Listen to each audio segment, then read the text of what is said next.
Greetings, everyone. Thank you all for tuning in and welcome to another edition of Female Barber Talk with Yah-Tay.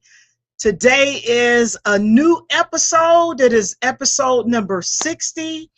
For those of you who are tuning in, I want to welcome you all back to Female Barber Talk, where we talk purpose, profession, and the people shaping our industry from the roots up.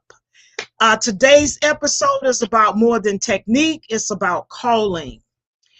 I'm joined by Arlette Pender today, and we're diving into her journey into the natural hair care industry, how it started, how it evolved, and what purpose really looks like behind the chair for her.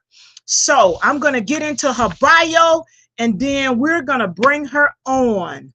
Arlette Pender is recognized as one of New York's most innovative stylists, specializing in natural hair care and weaving, a graduate of Robert Fiat's School of Beauty. She built her foundation working in top salons throughout Brooklyn. Early on, she discovered her passion wasn't in chemically treated hair. It was in caring for hair in its natural state. Encouraged by her mother to be self-reliant, Arlette began braiding hair for children in her Brooklyn neighborhood, developing her own technique to add length and versatility to braids. What started as a skill quickly became a calling. As demand for natural hair care grew, so did her reputation for excellence and innovation. Over the years, Arlette has built, I'm going to put this little video up for y'all real quick. Hold on. And this is her over the years, since I'm talking about her career span. And we're going to get her on and talk about, talk with her more in depth. But as I finish this, I want y'all to see this. Over to you.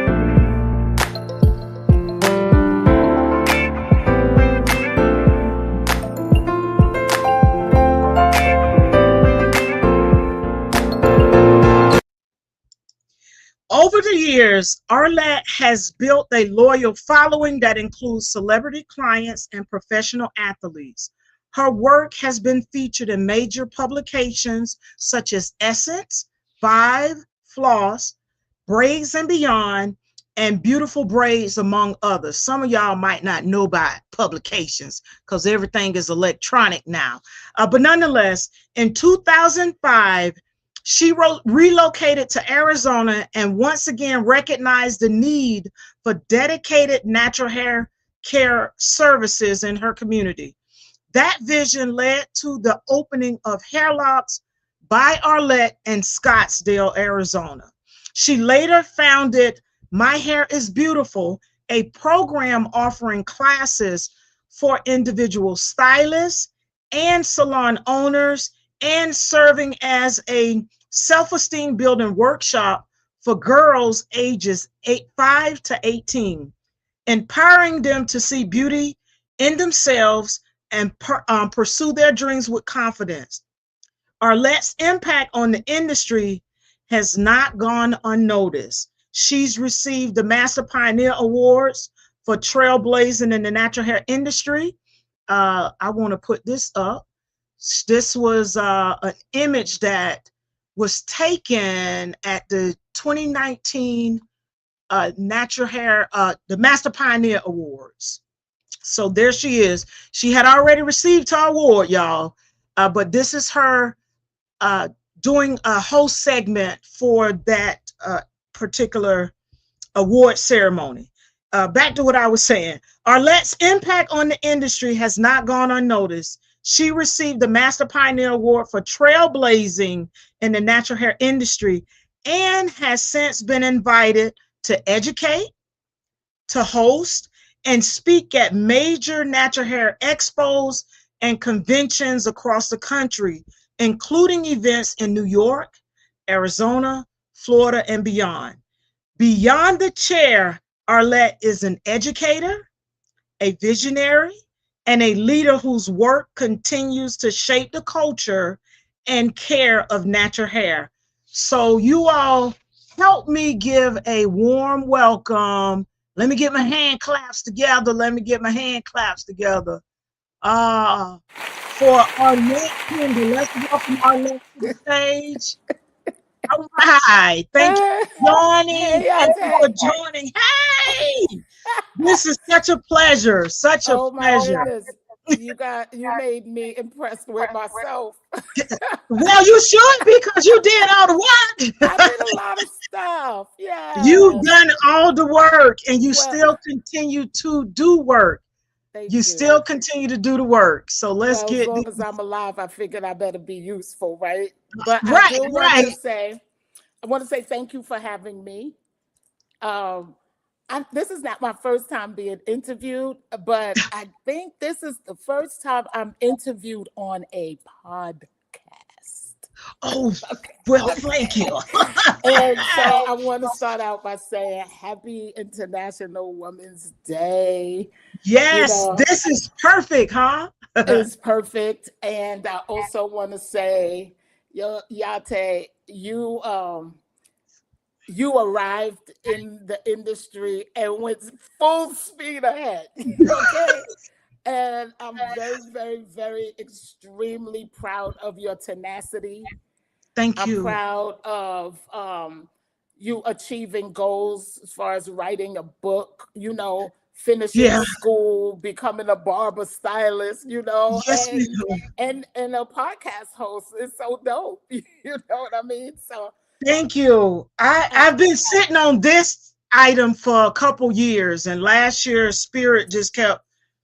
Well, before leading up to last year, I was pressed to get going, get going, yeah, get going. So, um, I'm just crossing over the first year, 60th that's episode. okay.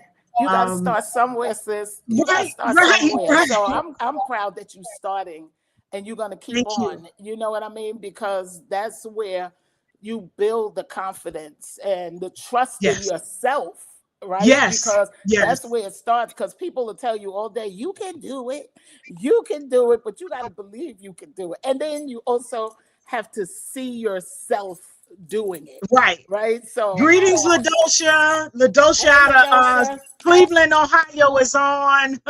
Thank you for joining. So, Appreciate you. so I wanted to, okay. I mean, I'll take control. So you go ahead and reel me in. I got you. I got you.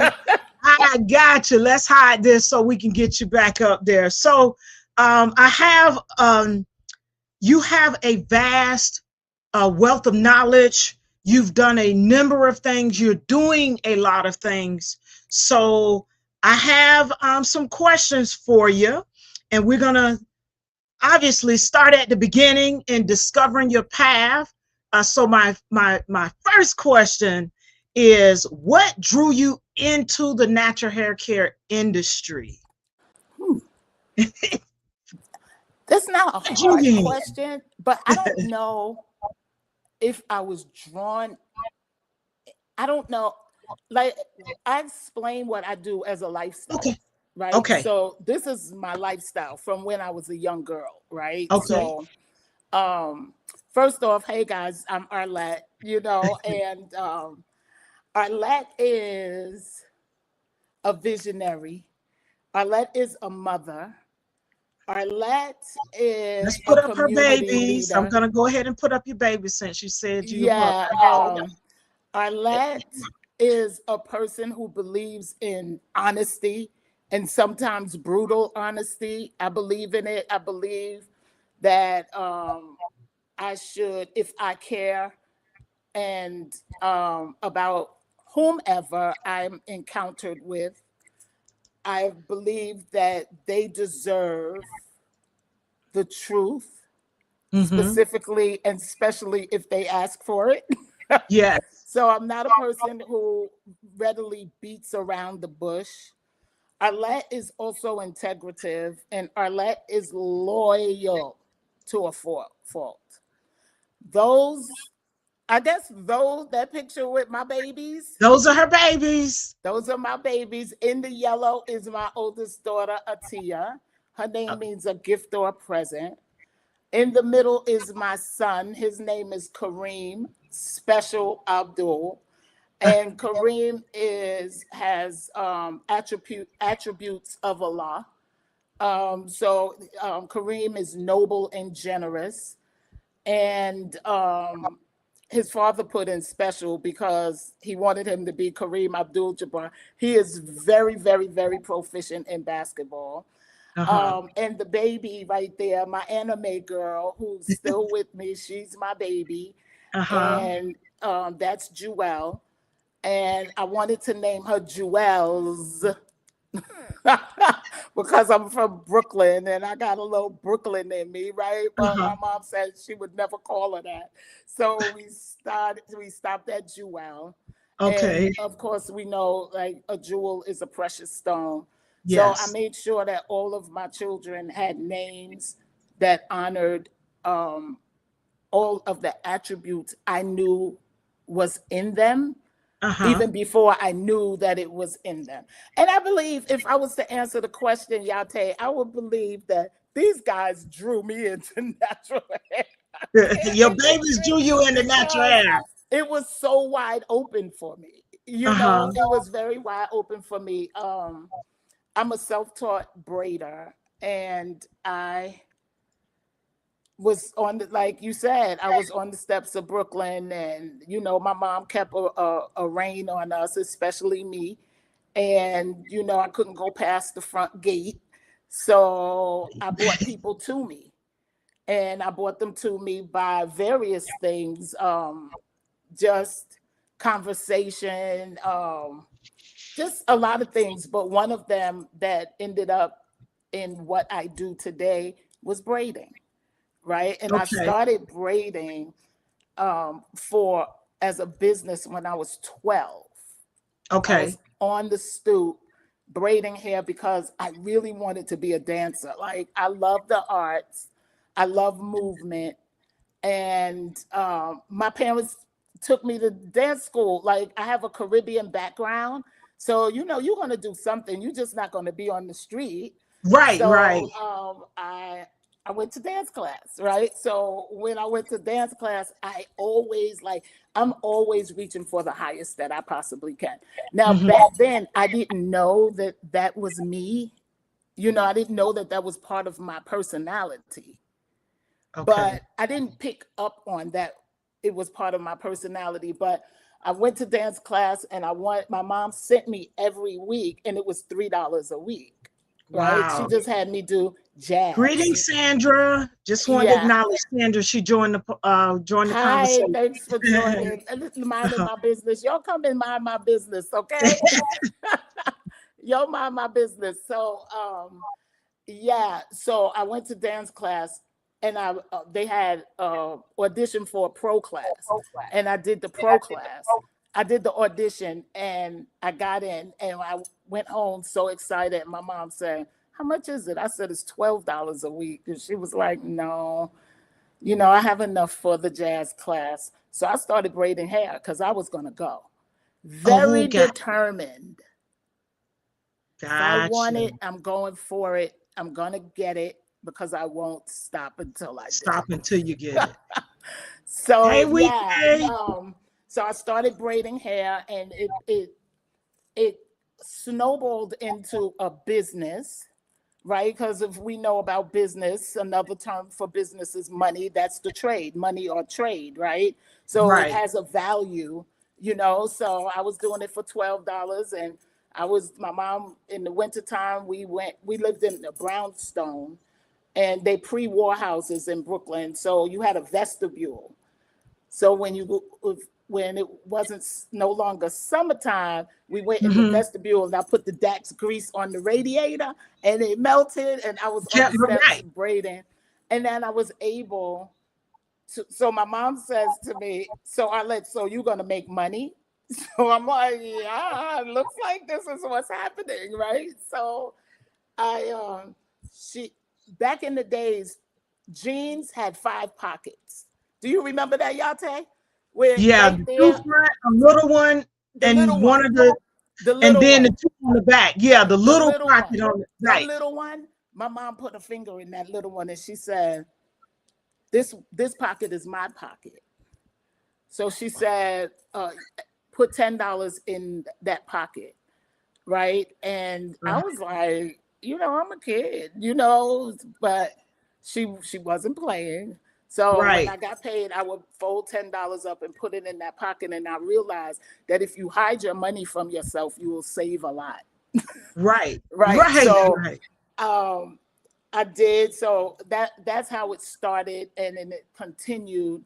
And I can't even remember when it went from on the brownstone steps in Brooklyn to be doing videos. Like it was like a So that blur. that leads me into the next question. Did you always know this was your lane, or did it evolve over time?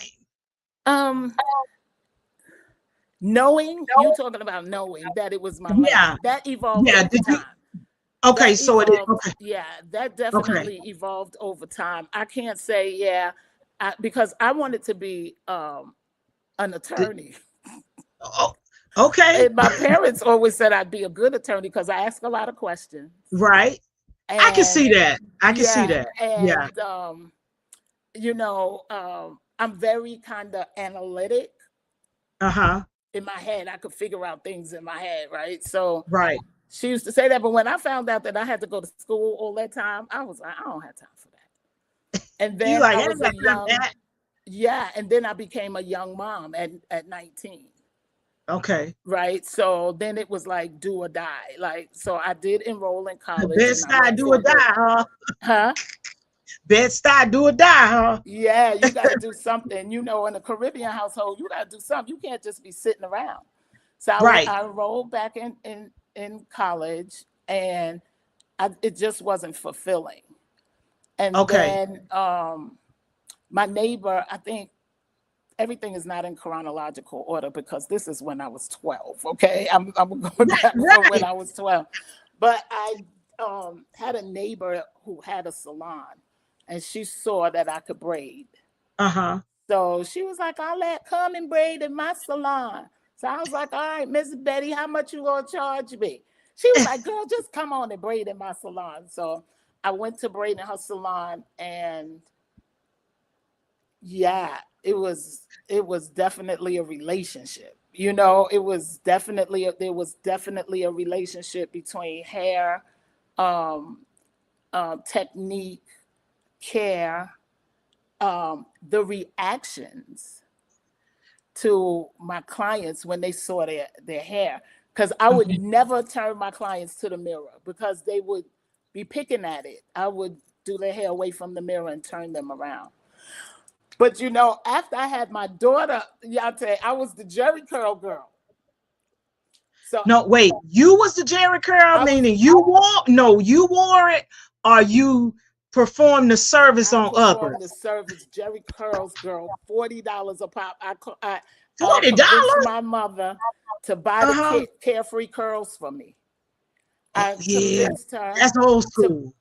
old school, right? Carefree Uh, curls, and the whole set and system, everything was $40.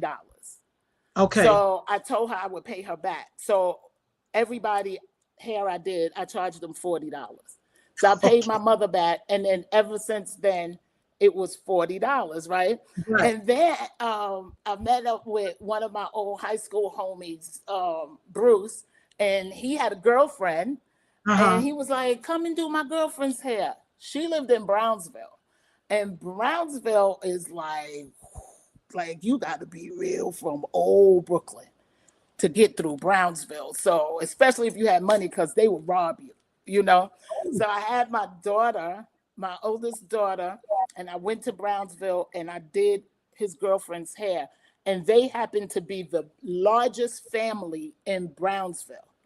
So they are the Gravenhighs, and the Gravenhighs are my heart because that's really the pulse because I Okay. would go there and sit on their step, and their moms would have card games, and I'd be Uh-huh. doing curls, and everybody, they were winning money and they giving me money, and I'm doing hair. It was Then doing wonderful. everybody hair. We can't say, Yeah, wow, carefree curl. I know, right? yeah, We can't.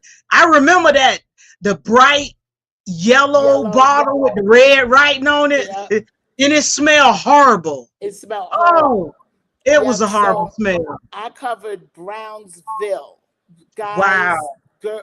women, and in those moments is when I found, I realized commitment, Right. consistency, and integrity. Doing what Okay. you say you're gonna do. You was gonna do So right. the ladies, they used to wait for me all day because I was outside, girl. I had my money.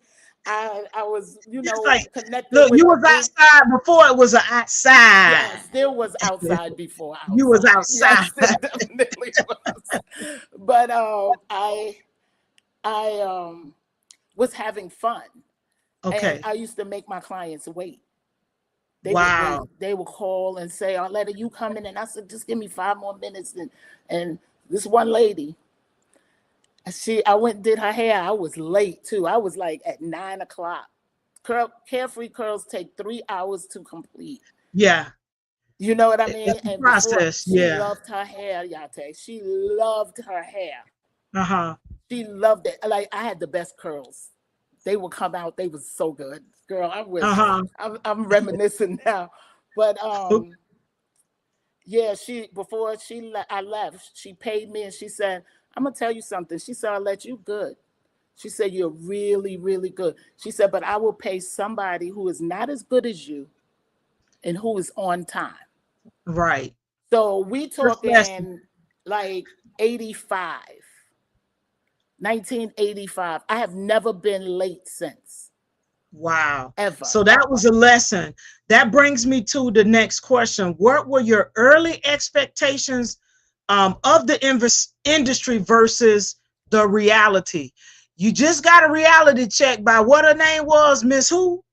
I don't remember her name. I'm not Oh, great okay. with names. You gotta be in my Okay. life for a Well, long time for me to remember your name, or you we're gotta gonna be call really her poor. Auntie. Auntie got you straight.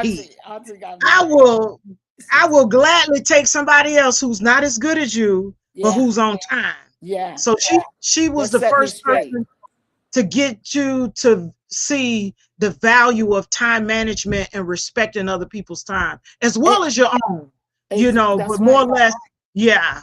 We got some comments here. WK says, I like using the liquid leave-in carefree, I guess she's talking about Carefree Curl products. I use it every so often. And then she says, I'm glad that made a difference and impact to help you with your career and service. Yeah. Yeah. It's often those little nuggets, You have to listen to that, your clients. You have to yeah, listen to your yes, clients because you're yes, there to serve. It's not about right, it's about the stylist. If the client believes that the stylist is going to treat them right, take care of their hair and see mm-hmm. results. Yes, yes, You understand? So if they yeah, believe that, then now it's a psychological thing. yes, If you believe that in me, I have to make you a believer, right, right? I have to make right, you a believer, and I have to stay consistent in what I do to show results. right. So I live, work, stand by those concepts. Mm-hmm. You know. Mm-hmm. So was there well, you kind of just I don't know said if I this. answered that last question though. I think you did, because you shared with us reality. It wasn't so much an early expectation as much as it was a reality check for you by a client that that set you on a course to now you have not been late. And how many years you've been in this thing? That's over 30 some years, right? Let's not count. Let's not count. Right. Well, okay. It's a number of years. It's a number of years. And My I last think question in the beginning, discovering your path, had to do with what were a what was a defining moment that made you realize this was more than just a skill. And here we go back to the young lady who talked to you about, I'll get somebody that's less skillful, basically, but who's on time, who's not as good as you, but who's on time. If you can't get to me on time. right. So that Yeah. I think I attribute that lesson to how I Uh-huh. run my business today and how I run my life today. But to answer your question, the best as I understand it, Uh-huh. I knew that it was more when one day I was in the salon. Uh-huh. Dang, there's a lot of these days. Let's see what came first. So one day I was in the salon, and one of my colleagues who used to come in all the time, Stacy Gray. Stacy Gray is a phenomenal hairstylist. She's very, very, very outgoing. And I liked working in barbershops because I like Uh-huh. guys. You know what I Okay. mean? I can vibe with guys better than women. I think guys Uh-huh. take care of women, and Yeah. and I like to hang out with guys because guys need to really know what women want, Right. and what they need. And they need a good woman friend to tell them sometimes or guide them. So I always worked in barbershops. So the lady came in the barbershop and she saw me doing hair, and she was like, "You want to do a video? You want to come and do a video shoot with me?" And I was like, all right, because it's always yes for me. I was like, all right. So we packed up our stuff and we went. And it turned out we went to Queensbridge, and it turned out that it was Nas, Mobb Deep, all of them, Uh-huh. that crew, Queensbridge crew. So Okay. we were on that video. I'm just like, all right, but I mean business, right? And so when we were on there and I had to learn the mechanics of it, like how do I get paid? Because I didn't have an agent or anything like that. How do I get Right. paid? And who's on? And then I start observing what actually goes on in the video shoots. And I was Mm-hmm. always older than everybody at the time, Gotcha. So I'm raising kids, and I'm like, yeah, no, I better not catch my daughter doing this, in my head. But Right. that let me know that there was a business outside of the business, Okay. right? So And there was the so business then outside of doing what you was doing. There was in another in the business salon, in the. right? Gotcha. And so when you do video shoots, photo shoots, movie sets, and everything, you have to be extremely creative. Celebrity stylists, doing hair for music groups, you have to be extremely creative on the fly, Right. right? So yeah, so I developed that. I knew I had that, right? Because I You had had figured out it. that, The innovative part of you was yeah, there. yeah. It seems like being in those environments helped it to um, flourish. Come up. What the word is used? Come up Have more, you ever flourish done one? more. Have you ever No, I done a have video not. shoot? I have not Okay, done you videos. next. You I'm more of a community person. go- I enjoy being listen. in the heart of the community, I get around the that, but people. that's what Um, you enjoy. Sometimes, yeah, like I love it, especially our young people. So sometimes you yeah, gotta let God take you where He wants you to go. I'm All open. right. So do not limit your barriers. Like don't Okay. close yourself in, because look, I'm a hairstylist. I own a hair salon. I'm a celebrity stylist. I have my own product. I have my own a nonprofit. Gotcha. I have now a boutique, and there's a whole Right, bunch of right. other stuff coming, because when God see it, that's another thing. This have You nothing know to do what? with me. It's something that I want to take this little pause. Okay. And I know you're speaking to me because nobody knows this except for the lady in JC Penney's. I went to take back a pair of pants today, Couldn't fit them. So I went to take them back, and I got this sweater off the rack that was a little or nothing. But nonetheless, I was going to check out.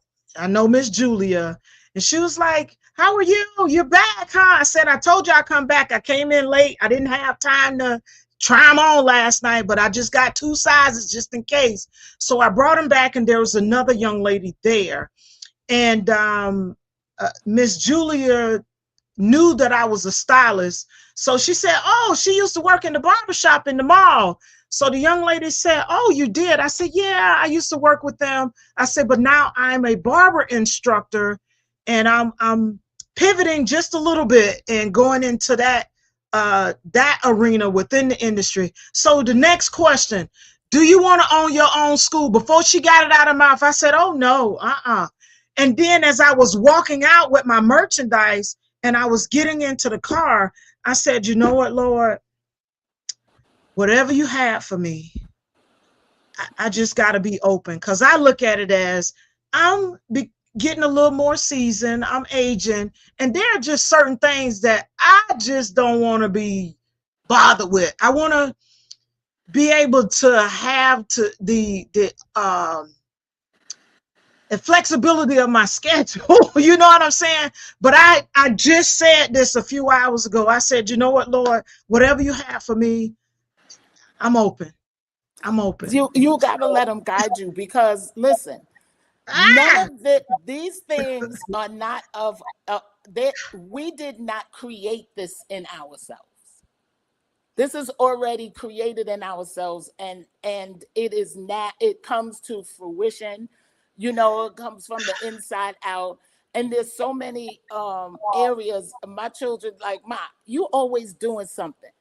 So why you always doing something? I say, I'm going to die empty. I am going to die knowing that most of my ideas came to fruition. Now, for okay. me, it's not always money driven. Okay. Yeah.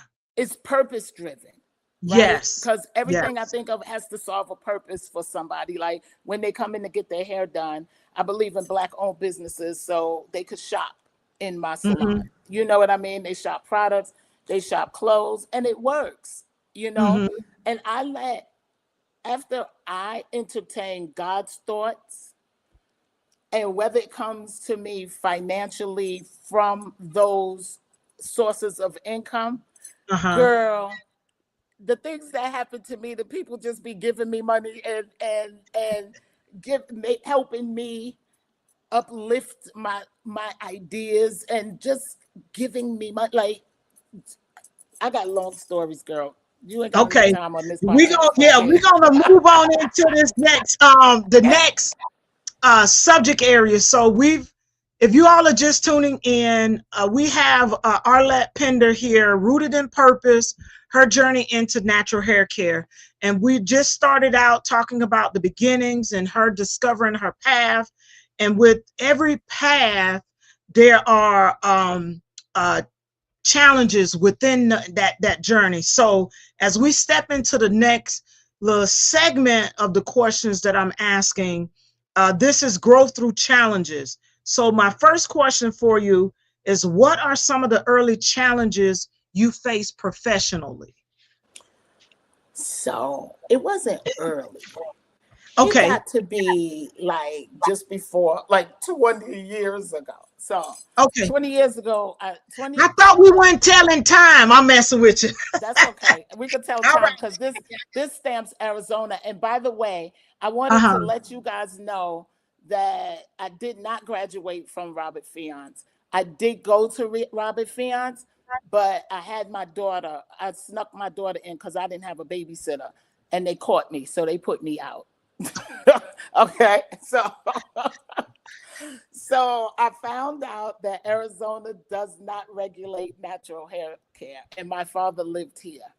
And my Okay. challenge that I had is that all of the money I was making at the time, because I wasn't, I'm going to say, as knowledgeable about money Uh-huh. or as confident that, or maybe I was more confident that I would always make money. I would Okay. spend my money as fast as I got it, and I Okay. ended up homeless. Okay.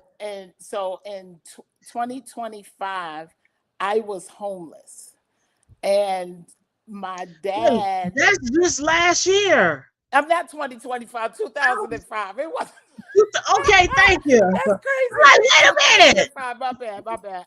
Okay, okay. 2005. I Uh-huh. came to Arizona. Uh, my parents came to Brooklyn and they were looking for me, and I was living with this spiritual lady, this God lady, and I was living in her room with Joelle, and they were looking for me, and they were calling me, and I finally answered the phone because I was a little embarrassed. My Mhm. parents wasn't expecting that from me, you Right. know, and so I got myself in this hole. So they bought they took Jewel and brought her out here. And my stepmother be liking to raise people kids, but you're not gonna raise Arlette kids, okay? So they told me, listen, you got to get her in school. So I was like, Uh-huh. all right. So in the meantime, prior to this, Jewel was homeschooled. I homeschooled her. She was reading Harry Potter in 2005, and she was 6 years old.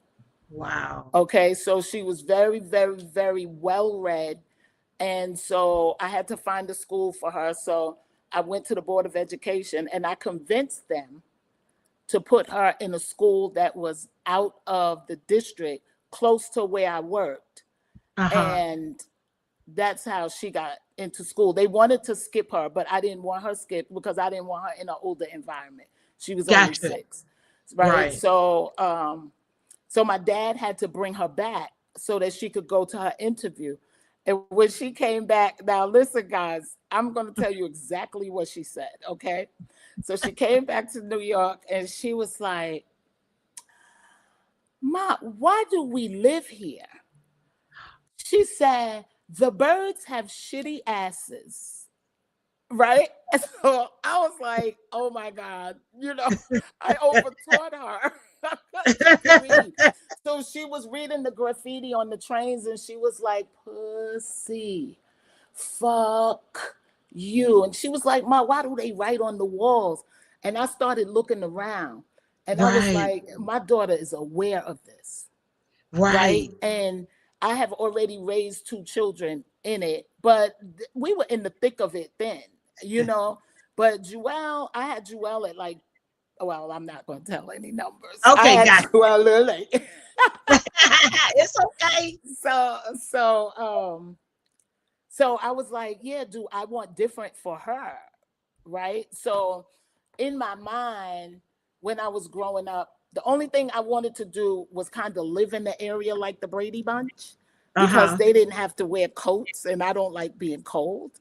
So Okay. when Arizona came up, she was like, have you seen Arizona, mommy? She said the clouds, the mountain, and the cacti. She said it takes 100 years for a cactus to grow an arm. And she was like, it smelled like she came with all the facts. And then she said, I don't want to live here anymore. And I was like, Wow. okay. This was February 16th, Mm-hmm. 2005, right? Where I Wow. decided, you know what, you're not doing good here. This kid, she wants to excel. She needs a Uh-huh. different environment. I Environment. can't Yeah. do the hustle and the bustle no more. So I called and I told my parents that I was coming out. And they said, well, you can't, parents, you can't come and you can't do this and you can't do that. And I was like, I am grown. Like, I am grown. But I didn't handle my finances well. Oh, I wasn't as responsible as I should have been. But this was a Uh-huh. new era for me to come here and Okay. start over. And so Okay. I landed here June 1st, 2005. I opened Hairlocks by Arlette Natural Hair Care Salon a month later in Mm-hmm. Signature Salon Studios in Scottsdale, Arizona, where it was Uh-huh. unheard of that a Black woman will conduct Black hair business You're in a right. white town and city.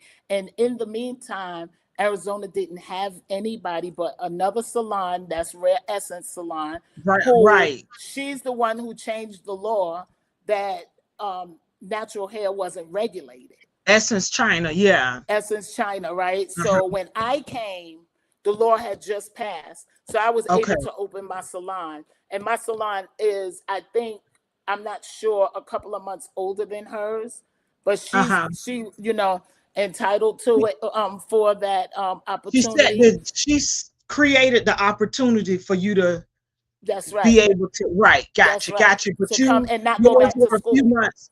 Got okay, gotcha, And not gotcha. have to go back to school. Because remember, I had to leave school because I had my Right, kid in the cubby hole. right, right.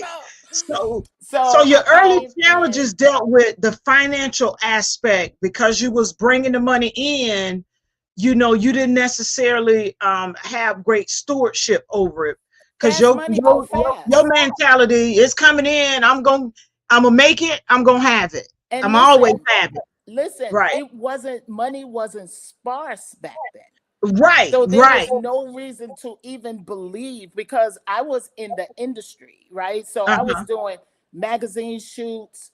I was Right, doing, like, people knew when I did their hair just by the Jane Carter solution scent. right. The scent of the Jane Carter solution. They'd be like, "Did Arlette do your hair? Did the lady, the hair locks do your hair? Yeah, Did Arlette right, in Brooklyn?"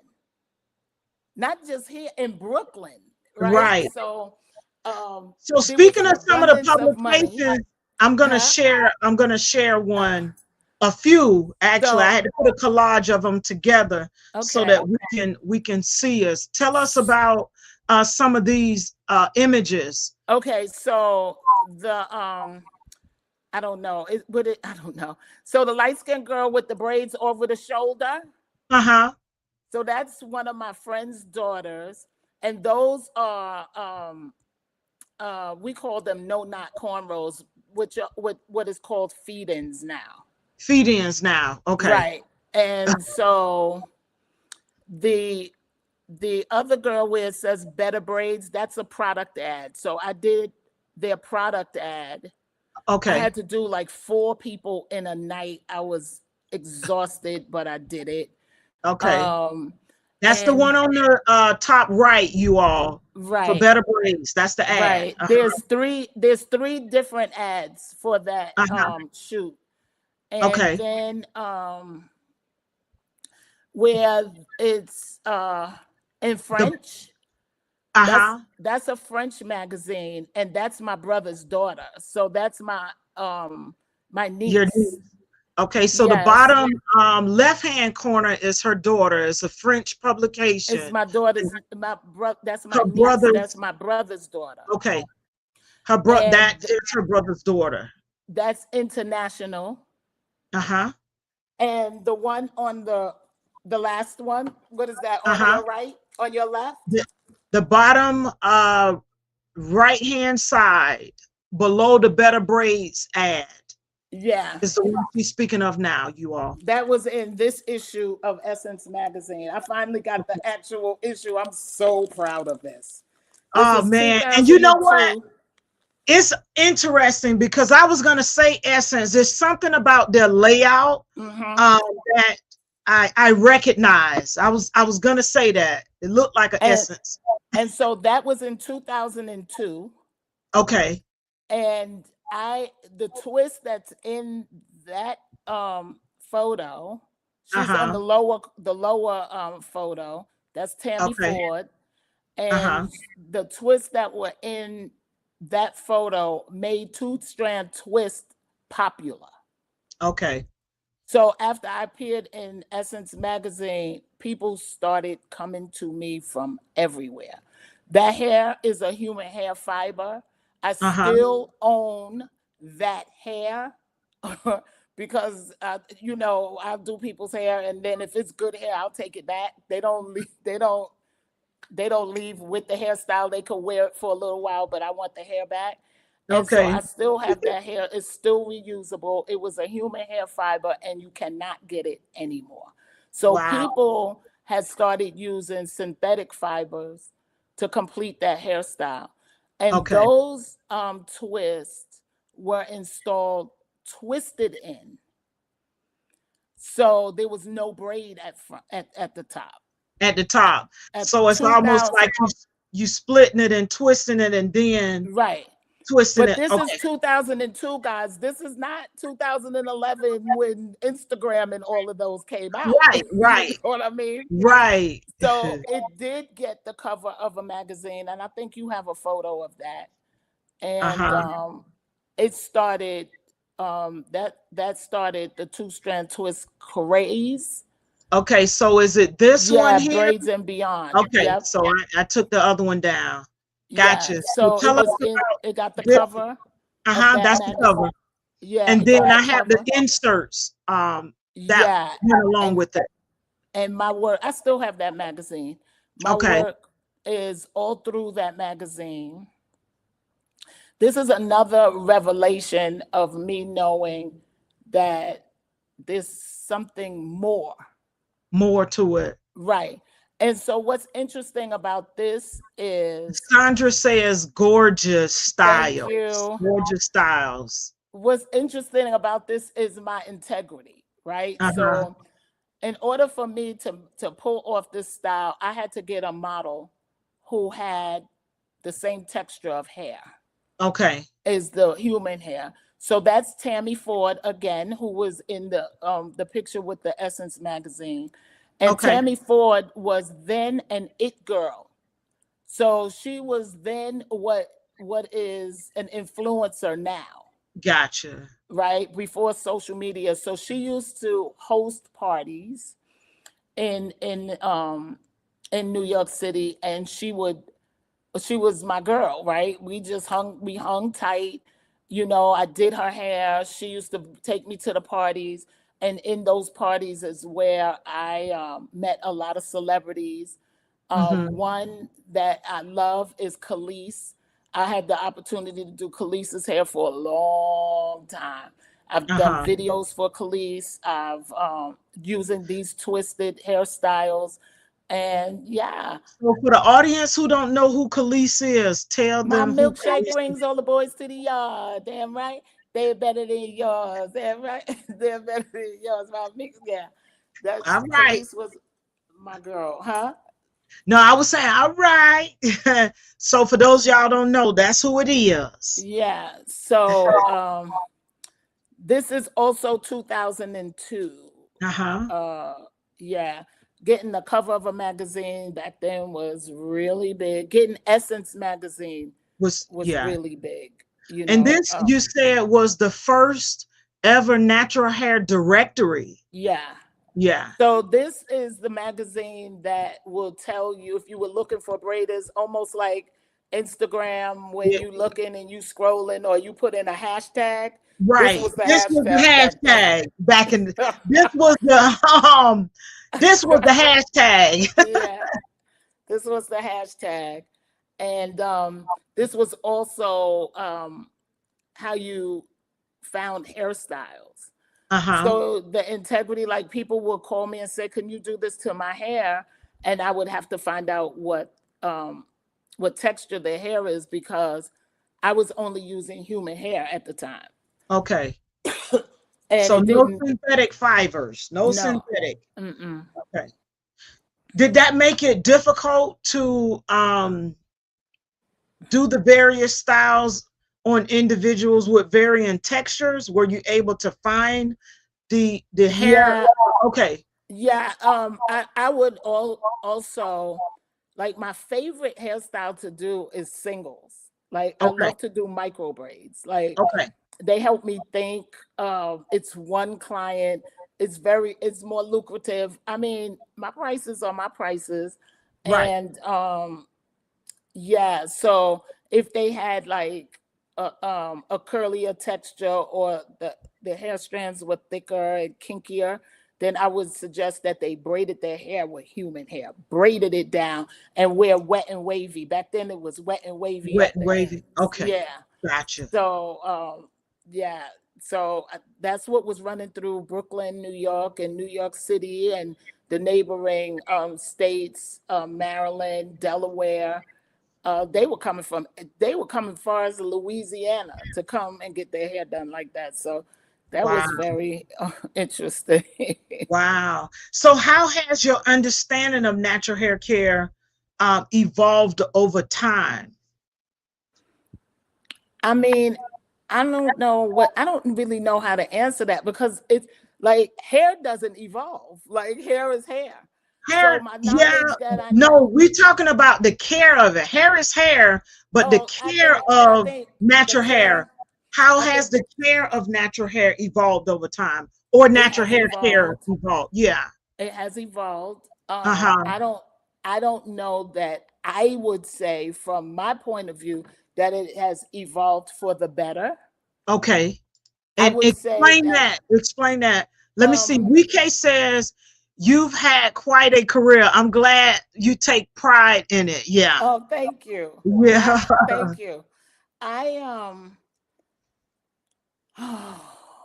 I mean, one of the things that is very obvious is the use of gel on the scalp, that thick gel on the scalp and the hair to braid hair. It's not even necessary to use that to part hair. Like the comb will part hair. Like I don't know when parts had to be so super straight. I don't know when natural hair had to become so slick. Like natural hair, like this, Look, I'm telling you. See, we sporting it. you know what I mean? Now, I am guilty. I like different styles, but Uh-huh. I won't compromise the integrity of my hair for the style. So I will wear braided styles, and I would crochet my own afro. I don't know if y'all remember. You'll see me here with Michelle Obama. I'm putting I that had up. I'm a putting that curly up real quick. afro. Yeah, I'm putting that Yeah, up. uh-huh. I had on a wig, but I made that wig. However, I don't think that hair needs it, all of that gel and all that preciseness. I think that it looks very, very extremely neat, and I like the neatness that it looks like, but I just can't see compromising hair strands In the for scalp. hairstyle. Gotcha. And a lot of the times the parts are like the getting your hair braided has become repetitive. So like the knotless braids, and they say now this is not for everybody, but this, from what I have researched online, after a while the parts stay in your head, right, like a grid, and it's potentially can produce uh hair loss. Traction alopecia. Traction alopecia, yeah, because they putting it up in the buns, they wrapping the hair around the buns. I have to all the time tell my clients, when you put your hair up, pull the hair down. Pull it. Yeah, Pull kind of it loosen it down, up. like Yeah. take the It's tension off. And so I don't think hair care has evolved for the better. I think hair care has evolved for um product use. You know, what you laughing at? it's while you're saying this, I'm thinking back to when my mom braided our hair. A brush, hair grease, or hair pomade, that was it. What made the precision of the parts the way they were was her technique and how she handled the hair in doing connecting the plaits or braiding or whatever style she was doing for us. Mhm. And there was no gel in the 70s and 80s. Well, I'm sure I that mean, there was gel. there was There was gel, but definitely not, gel, it but it wasn't wasn't used for used braiding. right. It wasn't used like it is now. No. She used a brush, comb, Yeah. a little bit of grease, Yeah. a You know, I pomade could or part. something, I but could part with a it was the comb. technique. Yeah, it was the Yeah, I technique don't need that, and nor would and the I, skill set. Yeah. and nor do I. Like I'll use a gel, right? I know you know Nadra Smiley. Uh-huh. gel, Uh-huh. evolving textures. I'll use Uh-huh. her gel because I know her. I know their integrity. They were And her the product. mother Yes. was my colleague, right? So Right. I love the gel. But even with her gel, and I know that her gel is very healthy for hair and it's vegan and all of that stuff, but it's still thick. Yeah. So it will still coat the strands of the hair. And I don't think that people really take the time to wash it out of their hair because it takes a lot to wash all of that out of your cuticle. And you know what I mean? Because Right. is Right. all of it is not water soluble. Right. And even if you use a shampoo that's that has sulfate, A clarifying excuse me. component to it. A Yeah, it clarifying shampoo. suds Yeah. a lot, it foams up a lot, and sometimes it could give you a false sense of clean. Mm-hmm. And so, I'm like, no. I tell my clients, no, we're not. I'm not putting all that gel. I'm not your girl because I need to sleep at night. Yah-Tay, I like to sleep. I need Right. to go to sleep with nothing on my mind. I don't want to. Right. Yeah. But I'll share this with you. My clients, I always talk to them about, even with my little ones. My youngest is uh Savannah is 3 and my oldest is 102. But be that as it may, I always tell them, depending on what we did the last time, we're going to take the parting and do In the something opposite different. direction. So we're not parting in the same direction all the Right. time. So I'm Right. always alternating the Absolutely. direction of Good job.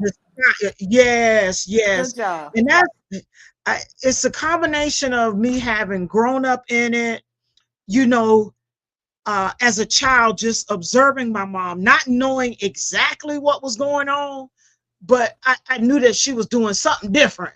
You Mm-hmm. know what I'm saying? So I'm very mindful of those things, and I do utilize gel, Yeah. uh, but not to the magnitude of, unless I'm doing a particular style like stitch braiding, or what they call um, knotless, not knotless. I'm seeing it a That no like twist that lock, no that twist yeah. lock. With the Yeah, I was gonna yeah. say the two strand Right, twist with the right, locks. right. Yeah. Something like that. Yeah. But Yeah, I'm a serial hair care specialist, like serial. I really make my money caring for people's hair, making yes. sure locks are extremely clean.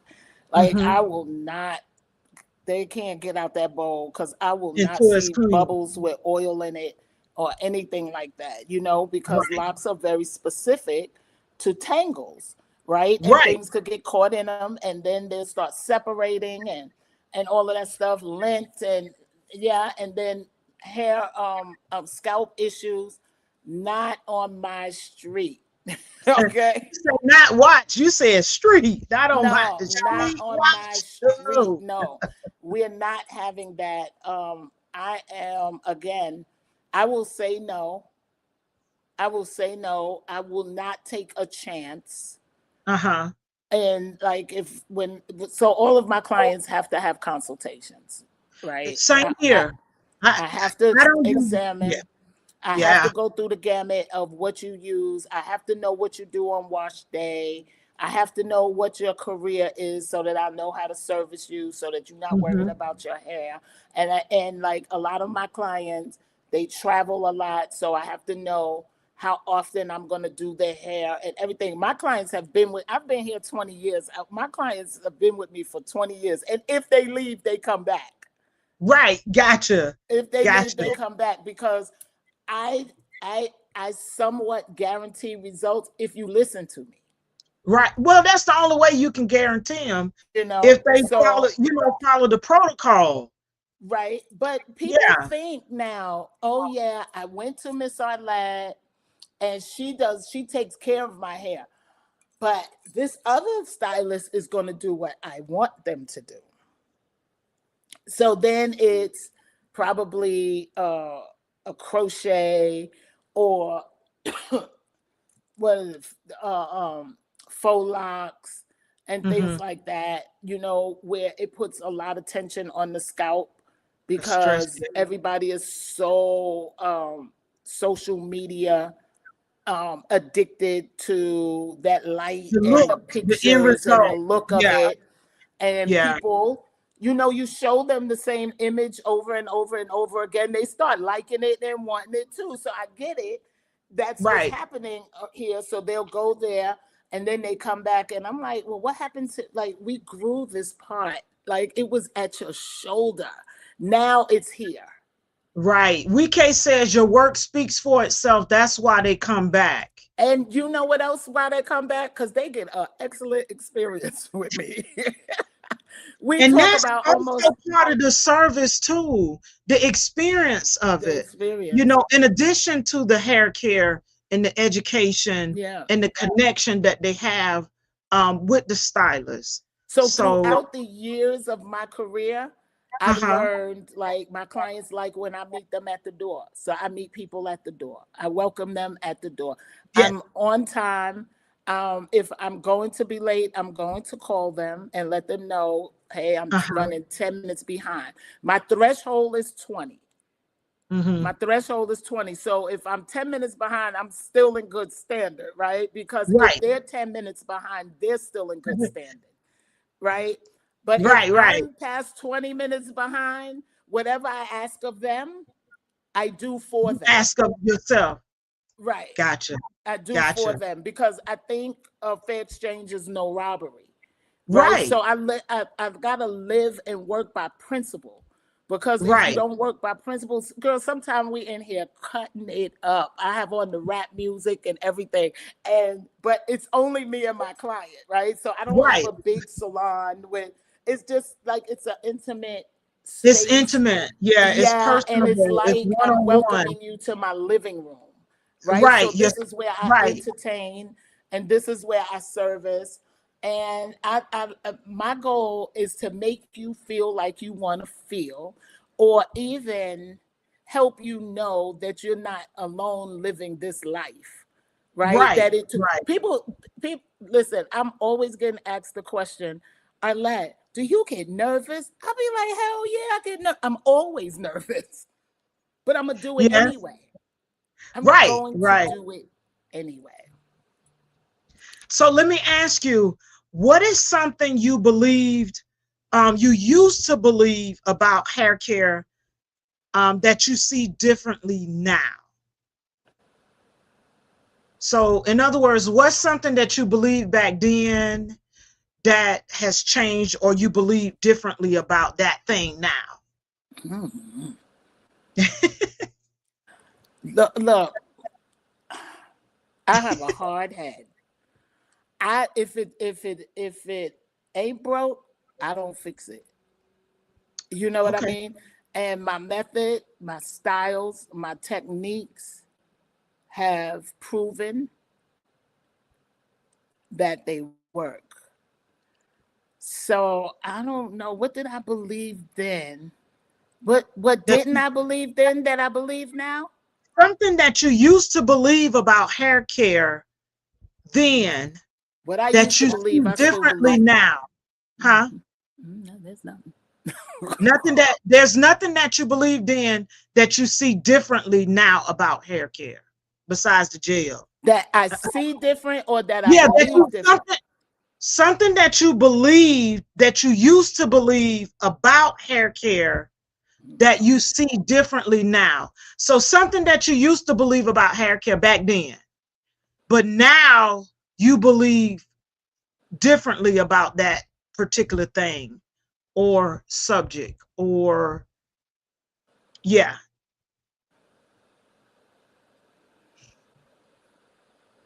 I don't know, you got me, kiddo. I don't what I believe then, I believe now. I don't Okay. believe anything differently. I stay You in the stay same. true to, I gotcha. stay true to what I know. Okay. Yeah, I definitely stay true to what I know. I don't. Mm-mm, You say, mm-mm, mm-mm. no. Mm-mm. Mm-mm. I'm not playing about nobody's hair. I'm not guessing. I'm not Uh, using like, oh, this is the new product. This is the new This is tool. right. This is the new. No, I'm not doing it. So that goes back to your integrity, how you are, in terms of how you not only present yourself, but how you are in business, interacting and engaging with your clients. You the same, which makes you consistent, which makes you reliable, which makes you dependable, It makes me integrity. They integrity. know they're gonna Right, get what I tell them they're gonna right, get. right. They Which listen. People have come in my chair and try to pull the wool over my eyes, and I'll uh-huh, say, I'll just take them to the wash bowl because the wash bowl gonna tell the whole story. whole story. Right, exactly. So when I put the water on, I'm putting the water on, and I don't stop. Water is nature's natural solvent. I let it Products are supposed to run for be a minute to products loosen up are any supposed to dirt be debris product. I just let it run this. Yeah, yeah, just products are supposed to be water soluble. So right, when you put water on the hair, the products are supposed to break down immediately, right, right? What doesn't break down immediately is oil, right. right? So if they so clients, consumers, everybody on the internet, everybody is using oil, growth oil, strengthening oil, batana oil. Shit, if batana oil was so good, we'd have hair here. Hey, can I say Because this? wait, I wait, had a client. Go let me ahead, go finish. ahead, go ahead. So these growth oils are supposed to be the magic elixir, right? When your hair grows anyway. So they definitely put in oil like when their hair feels dry. Oh, and I put oil and I put oil. Well, if I'm rinsing out locks, that oil traps in that lock and it's hard to get out because oil actually seals. Right, So even when you are dehydrated, which most hair strands are, particularly in Arizona, because it's extremely hot, even when it's cold, it's hot here, but it's cold. But then if oil seals, then hydration can't get in, moisture can't get in, right? So if you're dehydrated, you don't go to the doctor and they give you oil, they give you moisture, they give you something wet, right? Am I right? fluid. They give you They fluids. give you fluid. Fluid is Yeah, what? water, Wet. It's water. wet. It's Right. it's Yeah. something that's hydrating, right? Mm-hmm. So They give you they fluids. put all the oil, and then when I put the water on, I can't get any hydration through it. I can't break through it unless I'm using hot water because I won't use ACV. I just won't. I don't Okay. use ACV and baking soda and all of that stuff. Baking soda has the alkalinity of relaxer, and it's just too much up and down. Then you have to restore the pH. I'm not doing all that work. God has already done that for me, right? Gotcha. So that's Gotcha. why I said what I knew then, I know now, and it works, Okay. right? I don't have to strip the hair. I just have to clean it. And I have to be diligent about cleaning it. So if that Mm-hmm. means 5 shampoos, my client is paying for that service to get it Okay. clean. I'm not going to try and strip everything out of the hair Mm-hmm. to get it clean. I want to know how much of it is in there. So I do this whole thing. I'm a little extra anyway about. Right. I'm really a little um I don't know what to say, a little No, you just crazy meticulous. about it. No, But you meticulous about what you do. I am. What Yeah, I and that's do, and it okay. gets done here. And Right. my lock clients I've had for 20 years, their locks are healthy. I have a client, his locks are 50 inches long, and I interlock them. I micro lock them. And people are like, oh, don't Michael lie, and you gotta cut. No, all you gotta do is be diligent and on a standard basis. Like, we know Right. the science of hair is to cleanse the scalp, open the cuticle, cleanse the cuticle, close the cuticle, seal the cuticle, and let's go to the protective style that's gonna make the hair go. Got to trim the ends, because split ends are like a bad relationship. Like, you can't seal a bad relationship. That shit bad. Right? So you Right. got to cut it off. Right. You have to cut it off. So, like, my clients, they are educated and they get results. Mm-hmm. And it's what I knew back when I was in school. What I learned in school still fares Still holds. valuable, Gotcha. and it works. Yeah, I'm not doing all of this newfangled stuff that's on Blue Magic and uh-uh, uh-uh. Right. So that leads me into natural hair care isn't just about style. That takes us into the next the topic of responsibility and purpose. What does natural hair care truly mean to you now? What Community. you kind of gone into it, but what does it mean to you now? Community. Community. Community. Okay.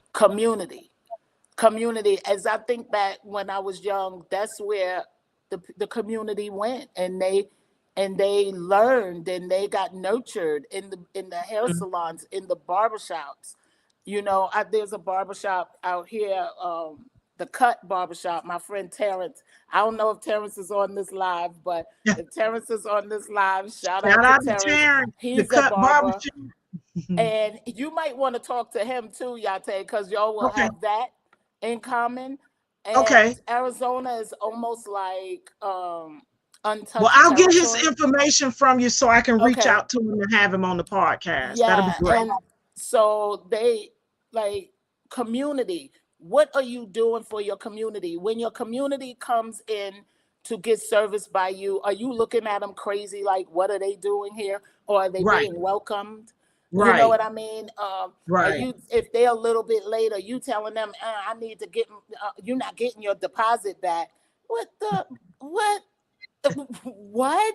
First of all, some of that stuff is illegal.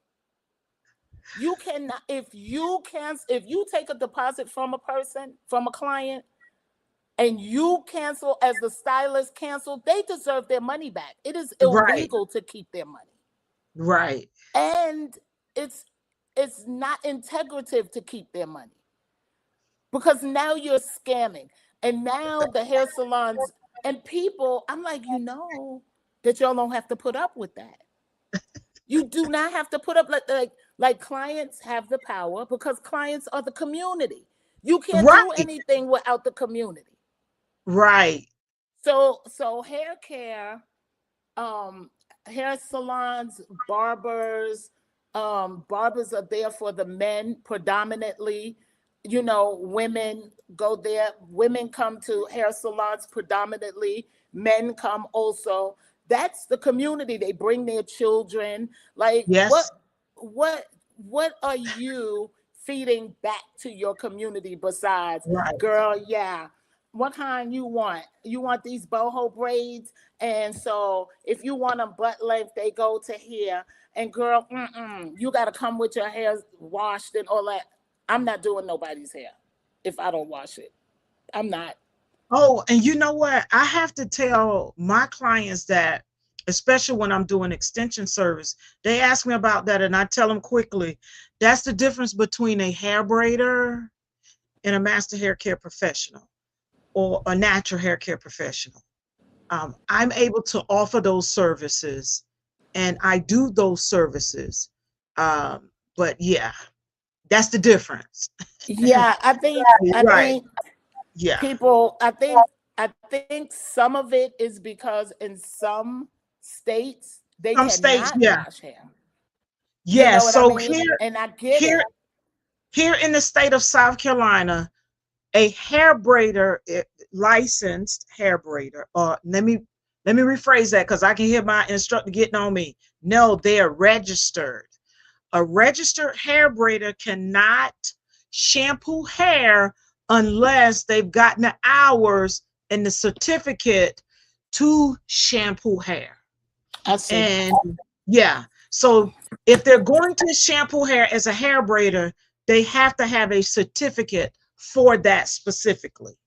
If not, the only other individuals who can shampoo hair and provide that service, barbers, if they offer it, barber stylists, i.e. master hair care professionals, cosmetologists. So in Arizona, you can wash hair if you're not licensed as a Okay. natural hair stylist. You can Uh-huh. wash hair, but they don't want you to condition it. Okay. So they call it a cream rinse, right? Okay. So a Gotcha. cream rinse is something is like a leave-in conditioner. It's more like a leave-in conditioner. Okay, so that can they use leave-in conditioner or no? Yeah, you could use leave-in conditioner because it's a cream It rinse. stays in. It stays in. It stays in. Mm-hmm. Okay, Mm-hmm. WeK says, I'm glad. People think if they come with their hair washed, then they will get money taken off the services. WeK, thank you for bringing that up, because I have people try to negotiate that with me, and I tell them, no, it's part of the service. And I shampoo hair because I don't know what you've done, what products you've used that may interfere with the end results of me performing the service on your hair. So Well, I don't think if they wash their hair at home that it will impede on the service. I think if they wash their hair at home and it cannot be reduced because I offer that service. Right, so right, my right. price includes that service. If you choose not to have that service done, Uh-huh. number one, there's hair salons that will take them, but hair loss will not. I won't take a client because they don't get their scalp clean. So I can't be responsible for dirty scalp, right? And then I go to braid over it and the hair is already dirty because last person touches getting the blame. Right. That's why that's why if I'm not able to do it, then I'll kindly turn the service away. Oh, good. Yeah, I'll kindly turn the service away. Yeah, and if they decide to move forward with it, and whether they want the shampoo or not, anyway, I kind of turn the service away. But right, I refer them to someone else. That's here's the point. I don't have a problem. I think most times when I turn them away, they be like, "Okay, Miss Arlette, just wash my hair." You know what I mean? Because they're coming to me. They're really coming to me for a reason. But I'm a hair care stylist. I'm not just a hairstylist. I'm a scalp care stylist. So I have to perform those duties. I have to perform those services to my client in order for it to resonate with my brand and my mission statement and all the things that I done worked on to be Hair Locks by Arlette Natural Hair Salon and to get the experience that I provide. That brings up, I'm going to put your mission statement up here. Let me go in so that I can actually read it. So this is for my products. This is the mission for my products. Right. Since you said mission statement, I want that was a cue for me to bring that up and share your products. But I know you know what it is, but I like to read it. I like to read it here. Yeah, we getting into it, ain't we? Okay. Well, I think hair care and stylists and barbers and natural hairstylists and all hairstylists there should be a standard in how clientele is treated. Right. And like, the internet drives me crazy because it's the same goofy antics, and I don't take it as a joke. So Right. I might be uber serious about it, you know what I mean? But Right. I'll live there because that's my integrity. If I don't live there, then I would be just, you know, hanging out to accept anything. And I don't want every client in Me my either. salon. Every client is not my client, you No, my know. target audience are women who are Black women specifically who live a certain lifestyle, Uh-huh. like they like to travel and they have their own businesses with their husbands, and, or they have high profile careers, doctors, lawyers, Indian chiefs, or they are like, I guess, considered upper class Black society, or they're celebrities, or they're like, in other words, I want my target audience is someone who wants a service. They want to be serviced from the time they come in the salon to the time that they leave. To the time they leave. Right. Yeah. So their experience is with me. Right. So they get to come in the salon, let their hair down from everything that's outside. Child, we have all kinds of music playing and we just vibing, we talking, and we become in commune. They become my friends. Like, I don't really have a lot of outside friends where I hang out with, because every day my friends come in the salon and they They see they your they put my clients. salon, they bring a certain energy that I can feed back into them. Like, it's a great relationship. Mhm. And so I don't need everybody walking through my door. I don't need a whole lot of clients all day long. I only take 2 clients a day. They Wow. consistent though. The most is Gotcha. 3 now. I used to take like 5, but the most is Uh-huh. 3. I'm at the age where I want to just relax, have my celebrity clients, travel with them, do their hair, get some world experience, and get paid and come home and do it Come all on. again. Well, let's talk about your products. It says the mission is my mission is to provide hair care that holistically cleans, hydrates, and strengthens our hair. Hair Lock's hair care is specially formulated to bring my expertise to your home to nourish your hair and scalp. And I am honored to share these treasures with you. So tell Yeah. us about the products here. She got a dynamic duo, Yeah. but she also have a complete product line here. What do we have? So in 2018, Jane Carter Solution, which was my product of choice, I was her one of her product ambassadors. She's Uh-huh. my one of my friends. Hmm. She's a hairstylist, and she formulated the Jane Carter Solution products. I Hmm. absolutely loved Jane Carter Solution products. That was my go-to product. When her product line was compromised, there was nothing on the market that I wanted to use. I couldn't find anything. I Hmm. was so upset. I had like low energy because I needed to provide the same integrative products to my clients' hair that I knew also would make their hair flourish, right? And so, BK says Jane Carter is that girl. Loved her products.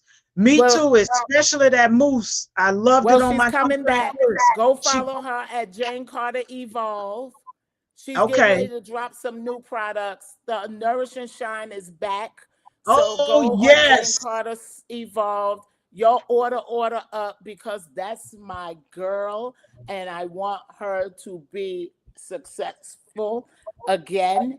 She has gone Yes. through a tremendous loss with her product line.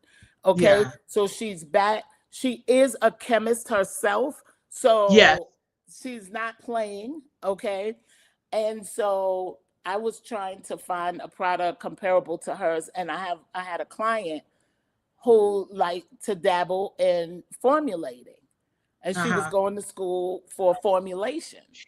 So she was like, I told her, so I don't know how this product is going to work, the one that I was using on her.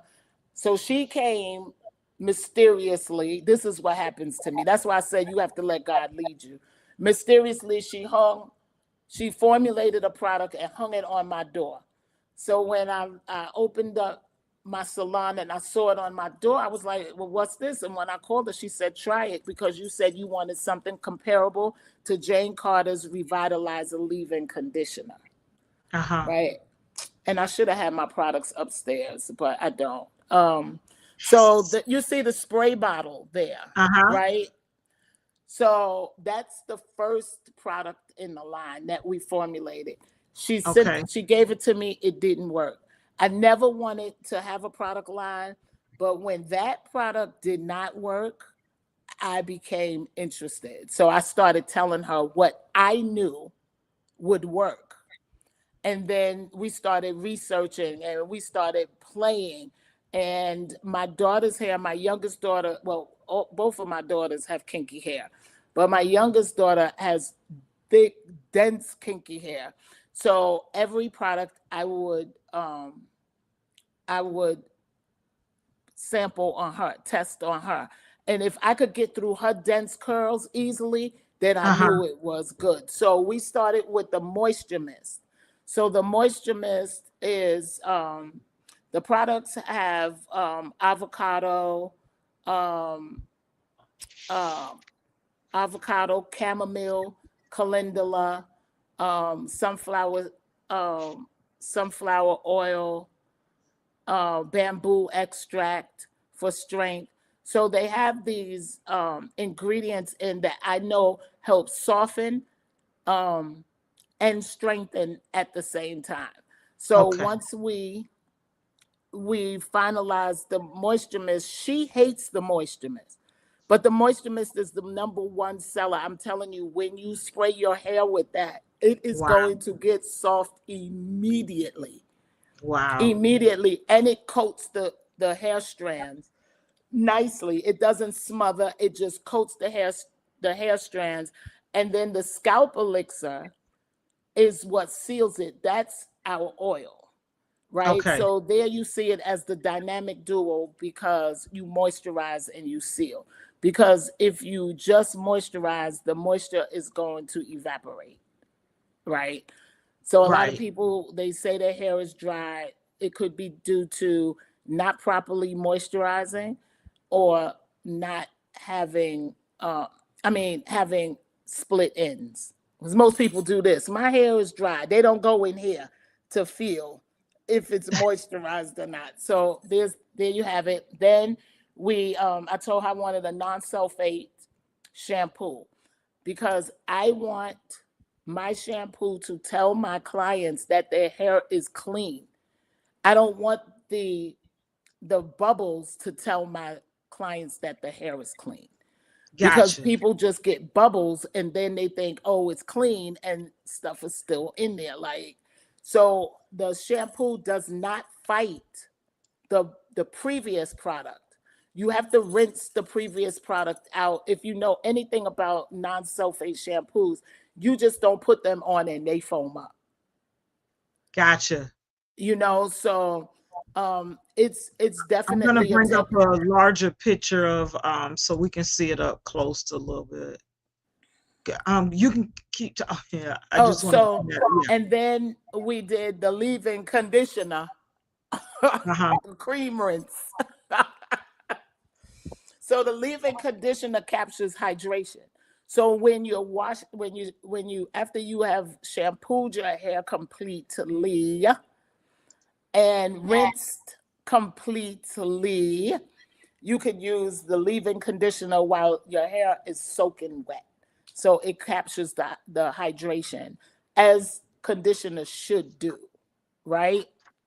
And then, then you moisturize and then you seal, right? But I made sure to formulate both of these products so that you can use them with detangling, because you have to detangle your hair prior to shampoo. You should anyway. Right. So if you have a product that breaks down, there they are. Don't they look There we pretty? go. Yeah.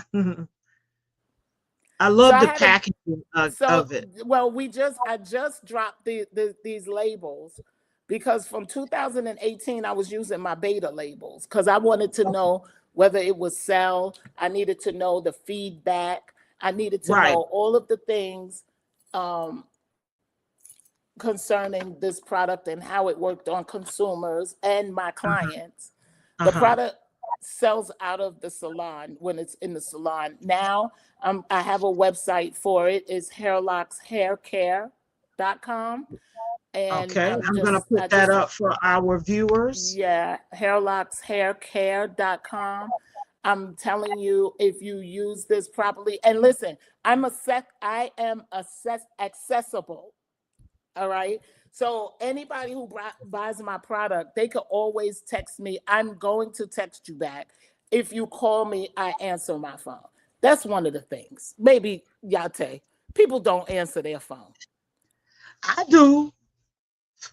But we're not talking about just you. You asked me if the industry, right? I'm putting out the website. There it is, y'all. There it is. There go the website. Yeah. Is Hairlocks products, and I put it in capitals so you can kind of read it, but it's hairlockshaircare.com. Yes, hairlockshaircare.com, right? Got it. So I do answer my phone, right? So obviously I like to talk. So I will talk to you about your hair and how to use the products and what you should be looking for.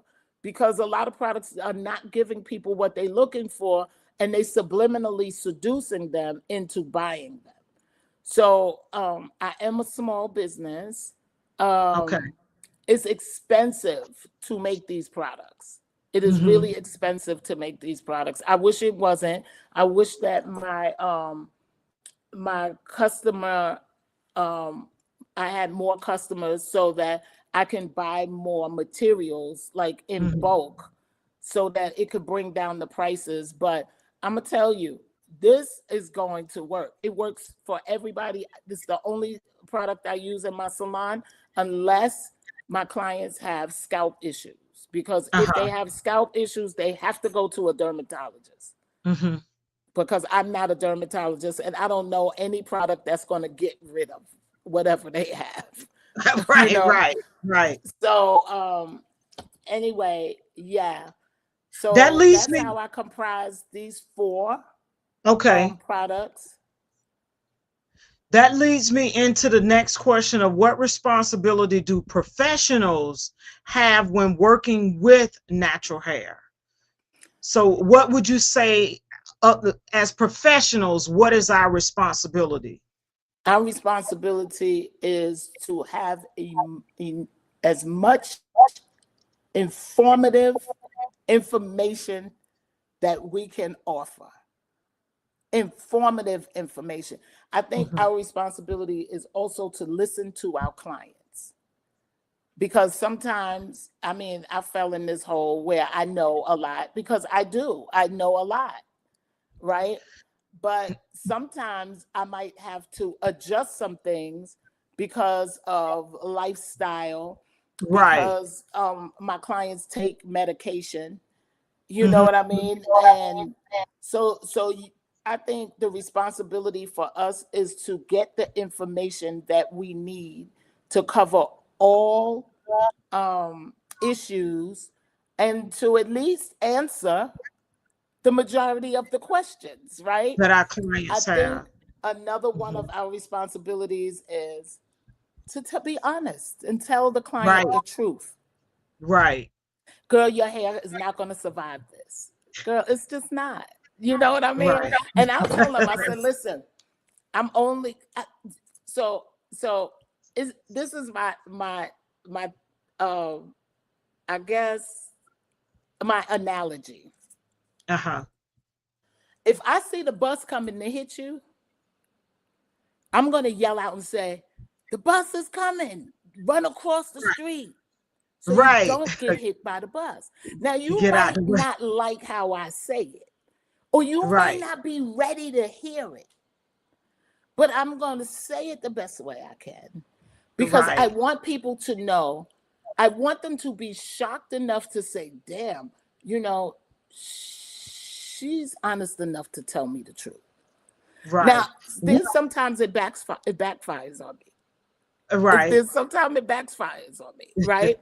But what I've learned that when it backfires on me, they'll go away, but they come back. Case in point, one girl, I did lock extensions on her, 36 inches long. She came in, her hair was 4 inches. I Uh-huh. put 36 wrapped lock extensions down her back. Okay. Uh-huh. It took me 3 days. It cost her Gotcha. a grip. And she Right. took them out because they got heavy when she washed them. But I told her that they're going to be heavy. It's a lot of hair and blah, blah, blah. And blah. She said, "Miss Arlette, don't talk me out of spending my money." So I said, "Okay, I'm not." I mean, I was, Hey. I suffered also because I stood up 12 hours a day and blah, blah, blah. So she cut her locks off. She came back to me with another name. She scheduled with another name. And when she came back, Yah-Tay, I was like, "You look familiar." I said, "Have you been here before?" She said, "No." She Get, said, "Girl, people tell me that all the time for more lock extensions." This time she had them prefabricated. They were skinny. So it took me 2 days to do her hair because now I have to, with that damn crochet needle that sticks your finger. I don't like that. You know what I right, mean? right, I'll right. do it, but I don't really like it. Let Okay. me share with Kay. She says here, wow, that's a beautiful partnership you had with your client. Are you still working with her on products? I guess this was in relation to Jane Jane. Carter. No, the young lady that Yeah, yeah, yeah. She's formulated still with me, child. I don't know how she's still the with me. products. Okay, I am the a young piece of lady that work. formulated the. Yeah, Okay, great. that's who. It's the same formula. I have the same formulator. She's a chemist now, and Okay, we are still, yeah, y'all still in yeah, business. we still in there. I'm a piece of work, so she know that I mean business too. Most people know I mean business, but however, the girl came back. I put the extensions in, and when I finished, I said, "Are you sure you didn't come here before?" She said, "Miss Arlette, I did." She said, "I thought you wasn't going to take me back because I didn't listen to you. And I cut those extensions out." She said, "So I thought I will come and under another name." She had two names. So I laughed. I was like, "All right." I said, "Listen, I'm not going to argue about you wasting your money. Right, I'm going to tell you that you're wasting your money. But if you want to waste it, I'm not going to, it's your money. You want to come back and give me right. more, I'm going to take more." She's still Go my ahead client. on. But Right, but that's like when you tell your clients the truth, it doesn't matter. Sometimes they won't take it well, or they feel a little slighted, or they might right, feel uncomfortable. But they also know, "Miss Arlette, I'm only gonna say what's best for the hair." Yah-Tay, right, when hair pops in my hair, I say, "I'm sorry." If I hear hair pop, I say, "I'm sorry." My client said, "Oh no, you're all right." And then I'll be like, "Oh, sorry." "No, you're all right," because I have to pull locks apart sometimes and I can't right. stand to hear it. So I'm always apologizing. So after I finish, I say, "Well, I just want you to know that I was really apologizing to the hair because your hair is spiritual with you. And I It's treat at it as one such with me. too. When It's I'm touching yeah, it, I'm at yes, yes, one with it. So I think that's the responsibility that is missing from stylists and people who do hair. hmm. Thank I'm you not for a I'm sharing. not a person who do hair. I am a hair care specialist. professional, the Yeah. specialist. So, how has your personal journey shaped the way you educate your clients today? Your personal journey. My personal journey is still going on, thank God. Right. Uh, So Right, right. I've learned to separate who I am from what I do. That's So I've awesome. learned that. Wow. I learned I that did a wow, wow. I It's funny learned you that say that. because for so many years, when people see me, they still now, they think hair, right? So I didn't mind it when I was raising my children, but they're all grown, including my granddaughter, Uh-huh. right? So this is Arlette time now. So after being a mother, a nurturing mother, a cool mother, a disciplinary mother, a strong mother, a Right. working mother, a single mother, where the hell was Arlette? Right. So when they all grew up and they have their little opinions about this and that and oh Uh-huh. ma, I just let them be. You go ahead and be grown because now I'm gonna find out who Arlette is because I never really thought what it was that I wanted to do. I wasn't one that wanted to travel the world. I wasn't until I got Right. pretty hard cases and I had to get a passport to go to Canada and live there for 5.5 months, which I hated. I did not Okay. like it. You brought that up. Let's talk about pretty hard cases. Pretty Um hard cases. So you see Adrian there. So Adrian Seymour played Black Cindy on Orange is the New Black. I met Adrian when Orange is the New Black was wrapping the last season. They did a tour, a media tour here, and she uh-huh. wanted a natural hairstylist. And the production that was doing their media tour had reached out to one of my clients who does not do natural hair to do her hair. And Mhm. so my client was like, oh no, that's not me, but I have the perfect person for that. And her name is Arlette. And then she called me and asked me, could she pass my number? And I love that because I think that's respect. Just don't be tossing my number out. Right, Anyway, right. I they called me. So they hired me for the 3 day, I think it was 2 days or 3 day press tour. She was Uh-huh. in Phoenix. And when she walked in the hotel, she walked past me and then she told whomever her assistant or whomever she was talking to, oh, asked the natural hairstylist to come up in my room. She wanted to interview me. So I went up in her room and I had this suitcase full of hair adornments by Arlette. That's my trademark hair care line. Mhm. Hair natural hair adornments, which means they are hair pieces. They are not wigs. They are pieces where I texturize and I use to create texture, create I'm volume. gonna show a collage of some of your work here. And Hold on. wait, let this stay right here. So Uh, all of that you see besides those cornrows is not her hair. Okay. So this is what happened. She was on the press tour. We were getting ready to go on Fox 5. She was getting ready to appear on Fox 5. And I was just bored because she just wanted me to do her natural hair. And I was bored. So I just looked at her and I said, hey, do you want to change your hairstyle? And she said, oh, like, we only have 5 minutes. So I said, that's all right. Do you want to change your hairstyle? She was like, but we only have 5 minutes. I said, we got 4 now. So she said, okay, just do it. And I did pinned in the hair pieces. And they said, Adrian Seymour. And she walked out and the anchor said, wow, your hair looks fab. So she pat her hair a little bit. I do have a video of that. And so okay. after the tour, after the press tour, she went on and she got a role in Canada for Pretty Hard Cases as Kelly Duff, who was a co-lead, and it's a detective show, right? So they did season 1 in COVID, and hair was horrible. So season 2, she asked for a personal hairstylist. Now, that's very special, and most people don't get to be personals.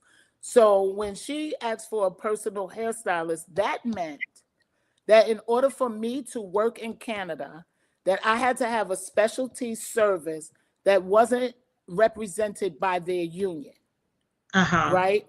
So she called me and she said, on the 16th, which is a memorable date for me, of February, and she said, I need to know if you would be willing to move to Canada for 5.5 months and be my personal hairstylist. So I said, well, what's that? I remember you. I remember when that was taking place for you. Yeah. Yeah. And I was just like, what? Like a television show? Like in Canada? What? Right? So I said, right. Let me get some of these comments. WK says honest work that might get mad, and this was a previous one. Right. That might get mad and leave out, but they always come back when when they realize she's talking about the one you did. Right. You had the best interest on a different name. Yeah. They'll realize you had their best interest at heart and want the best for their hair health. And she says here, that's pretty amazing. What a privilege to get to showcase your talent on TV/shows. So it's still on Amazon Prime. It's called Pretty Hard Cases. After the first season, she asked for a personal. They gave her a personal, and she called me and asked me would I come. So she said, Arlette, I just can't take it no more. They're taking out my hair, and I really need somebody to help me. So I said, well, okay, Adrienne, I won't tell you no, but I need to have more information. So I went to, my colleagues that do that kind of work, and I asked them, I was like, what's a personal on set? They was like, that's some big shit, Arlette. Like you're not even under the key hairstylist in the hair and makeup. You're your own entity. So when I looked it up, I saw that personal hairstylists get to negotiate their contracts. When everybody else, the key and the assistants, they have pay tiers for them. And they fall in the department, so right? Essentially, I went to Canada. I stayed for 5.5 months. I got paid. I negotiated and I got paid. They paid for my lodging. They paid for my car. They paid for my gas. They paid for my food. They gave me an expense account. And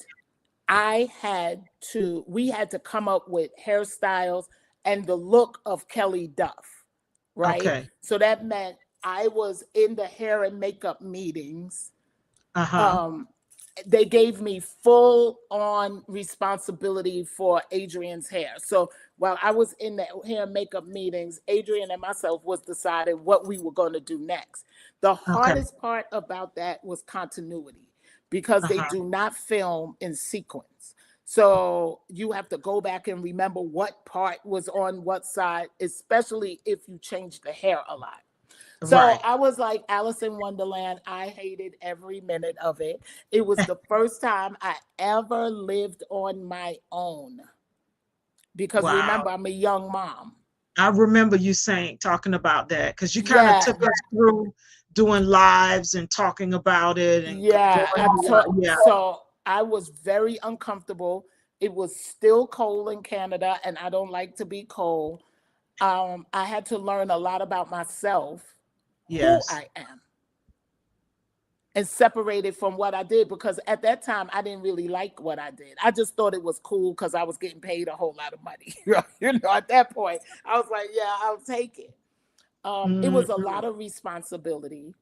So I did season 2 of Pretty Hard Cases, and then I did season 3. So what you see on the screen now is season 3. Kelly Duff got married. I designed her hair. I made that hair clip and made it with my own hands, and as I do. And Sandra say that is so cool seeing your work on TV. yeah, it is. It's. I don't. It was very. I honestly, last week I just started watching the shows because I went through so much on set. Season 2, I didn't know anything about how to read a call sheet. I was so confused. I felt like Alice in Wonderland. What I did know how to do was do the hairstyles. What I didn't know how to do was follow the protocol of film. I Okay. had to adjust to that. And I don't like people to tell me what to do. So so it was difficult, girl. But it worked out. It worked out. I found my comfort zone. Crew helped me a lot. The first season I was there, which is season 2. Then season 3, I went back with a handicap. I had sciatic nerve pain, and it was so extreme that I developed a handicap, which is not really a handicap, but it gets me a handicap sticker, which is really good for parking. And it also leaves me with a little bit of pain and unbalance in my right leg. So when I Right. went to Canada for season 3, which you're seeing now, I could not walk. I had to teach myself how to walk on that set because when it happened to me, I had signed my deal memo. And my deal memo said that I was coming. So it didn't matter what I was going through. I You had had to already show told up. them I was coming. So my Yeah. integrity made me go. And Right. then I taught myself how to walk. I was very frustrated because I was limited access. I had to use a walker, I had to use a cane, and I had a scooter. So I taught myself how to walk. And I remember this episode where she's holding the flowers is episode 10, Creatures of Habit. She got married. And like the episode 9 that we shot, I was fed up and I called Joelle and I said, I'm coming home. So my daughter said, Ma, I'm not ready for you to come home yet. She then was having a good time. You know, after the first season, she was crying, oh, what am I doing without my mother? No, she was Uh-huh. having a ball without me. She had the whole apartment to herself at the time. So she said, I don't think you should leave. I think you should stay there. Right. So I was like, all right. And I stayed. So it turned out that this episode here got me nominated for Best Achievement in Hair. Okay, let's put that up. Yeah, there's my nomination. And that too was an issue because they didn't originally put my name there. And they were using my work, they were showing my work, and they had the key of the department's name there. And I was like, I don't know. I said, this is awesome, but I don't know how this is possible because she didn't do Adrian's hair. And Adrian is number 2. You know, there's a number system in film. Number 1 and Right. number 2, they get all of everything. Number 3, number 4, the further you go down, the less you get. The less you get. Right. But if So you was doing her hair, how could your name not be put in if it's that was, it's yeah. especially I had my daughter, my eldest daughter, do my deal memo. So she was like, Ma, what do you want? Because it's for a stylist to speak for themselves is ludicrous. Right. Because stylists really don't know their worth. You have to get somebody outside who's good at that, who's good at negotiating To and help, yeah. to help you out. Mhm. So my daughter did my deal memo. Is when I found out that I'm the first natural hair care stylist represented in the NABAC Canadian Union. They never Wow. had one before, but now that the natural hair, I did that, then they have natural hair stylists represented in their union. So I kind of International Women's Day. Hey, and And that, you know so what? That's so important because um, what I've heard in times past, and even still to this day, you hear it from your Holly Berrys and your Regina King and Taraji P. Henson and all of those women who are on these movie sets and doing these things where you don't have people who know how to style and care for our hair. So Shout out to this is, Adrian. yeah, Shout this out is to this is Adrian big. Seymour. Yeah, Shout this out is to shout it's out to big. Adrian Seymour because she fought for it. Right, She right. definitely fought for it. And after the season 3 and after Uh-huh. the nominations, the unions went on strike. Wow. Right. Wow. So it was just after this. So I had to call the academy and tell the academy that I was in the hair and makeup meetings. I had to show all of my call sheets You and call my I was gonna say call invitations. sheet, your Yeah, logs and all of that. Yeah. yeah, Yeah. because yeah, how you gonna give it to somebody else? But when I did my deal memo, I put in the deal memo specifically that I get all credit as the personal hairstylist to Adrian Seymour. So on every episode in season 2 and season 3, my name is in the rolling credits to It say should that be. yeah, Right. yeah. Right. And I did that because I was an American, right? Uh-huh. And she was an American. Uh-huh. So if they, just like they did, they put a Canadian's name there and they was trying to shut out. So when I called production, I was like, I don't know, because it's in my deal memo that you give me all the credit. How could you not give me the credit and put Lydia's Somebody name else's. Yeah. and not both of our names, right? So yeah, the Canadian Screen Awards, they hit me back and then they gave me a letter and of nomination, and they told me they changed the graphic, they changed the Google nomination list, and they Uh-huh. changed put my name on the nomination, right? So Uh-huh. then I put my afro on and I went to the event. All right. I got a picture of that signature afro. Hold up, y'all. I'm gonna pull it up. Uh, So yeah, if I would have left and gave up, I wouldn't have been nominated for best achievement in hair, which is very, very, very, very, very. I mean, it's very satisfying to my career because I've yeah. watched people get nominations and look at award shows all my life, but I never really fathomed that my name would be on an award show for a series. And there it Uh-huh. was, Arlette Pender, Best Achievement in Hair, Season 3, Episode 10, Creatures of Habit. That's so dope, right? Wow. Yeah. That And I is awesome. persevered through a whole handicap and everything on that set. And so, one of the other things I want everyone to know, it's not just hairstylists, it's not just barbers, Hmm. it's just people. You can do anything and everything. You don't, if you have an idea, do it anyway. If it fails, you will become more interested and you'll Uh-huh. continue to do it. But if you don't try, you'll never know. You never know.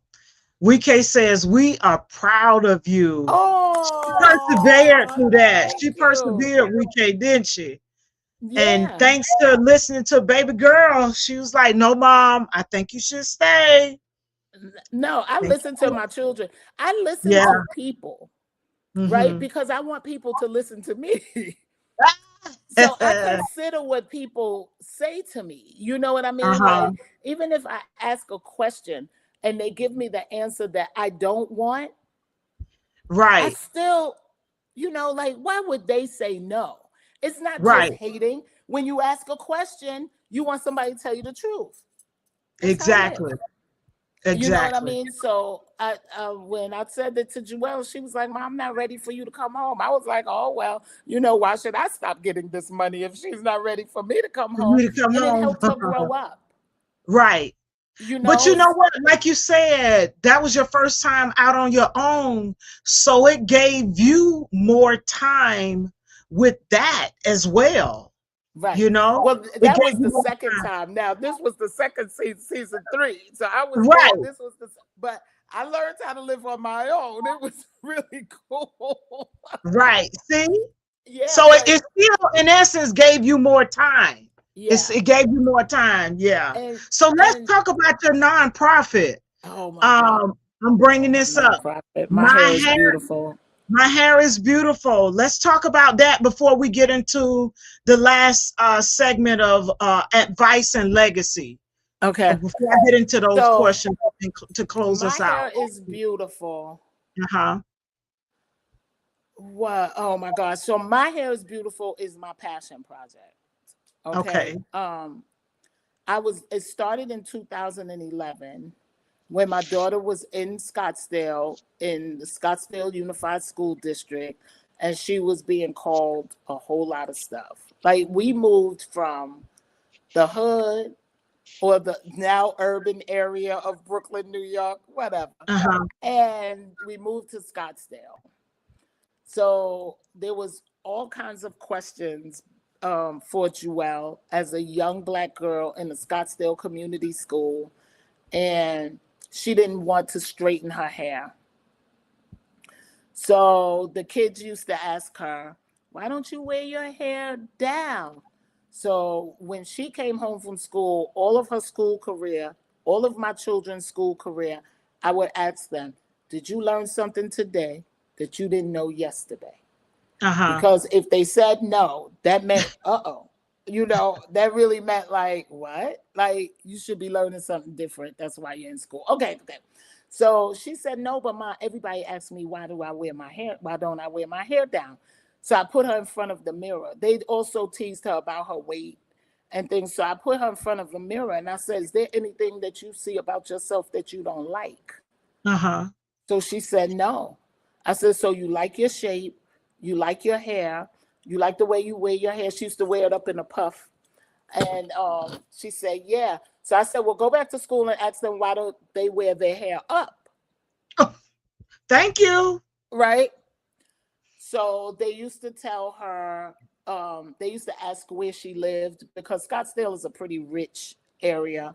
And if they lived Uh-huh. in an apartment, if we lived in an apartment or a house, and then they would say to her, Joelle, we're rich. Joelle said, well, I read on the 6th grade reading level. She was in the 2nd grade. Okay. And she did read on the sixth Right, grade reading right, level because she was homeschooled. Okay. right. And so as that, I found that she was battling more than she was actually getting an education. Like she always had to answer questions. The kids, she went through elementary school to high school. They was putting notes in her book bag, and Mm-hmm. they were putting hands in her hair and things like that. So she said, Mom, they put their hands in, this boy put his hands in my hair, and I went to the school officer, and he asked me why I was in the office, and something to the effect is she felt assaulted because someone else's hands were on her, because she's very bright. Like Joelle is very Right. bright. So I was like, okay. Long story short, I came up with this idea because my clients would also have the same issue. It was the same conversation going on in the salon, especially when Joelle came from school and she came to the salon. Mm-hmm. And they were going through it too. So I created My Hair is Beautiful, and it was for my clients at first, for their Mm-hmm. children. Uh-huh. I did it once a month. I did it out of my pocket. And it really started in Westchester, New York, because the Mary J. Blige Center in Westchester, New York took the program. So I was flying back and forth to mentor Mm-hmm. 15 girls in Westchester, but then they didn't have any money to fund it. So I brought it back to Arizona, and Okay. I did it once a quarter out of my own pocket. So the girls got swag bags. They had mentors.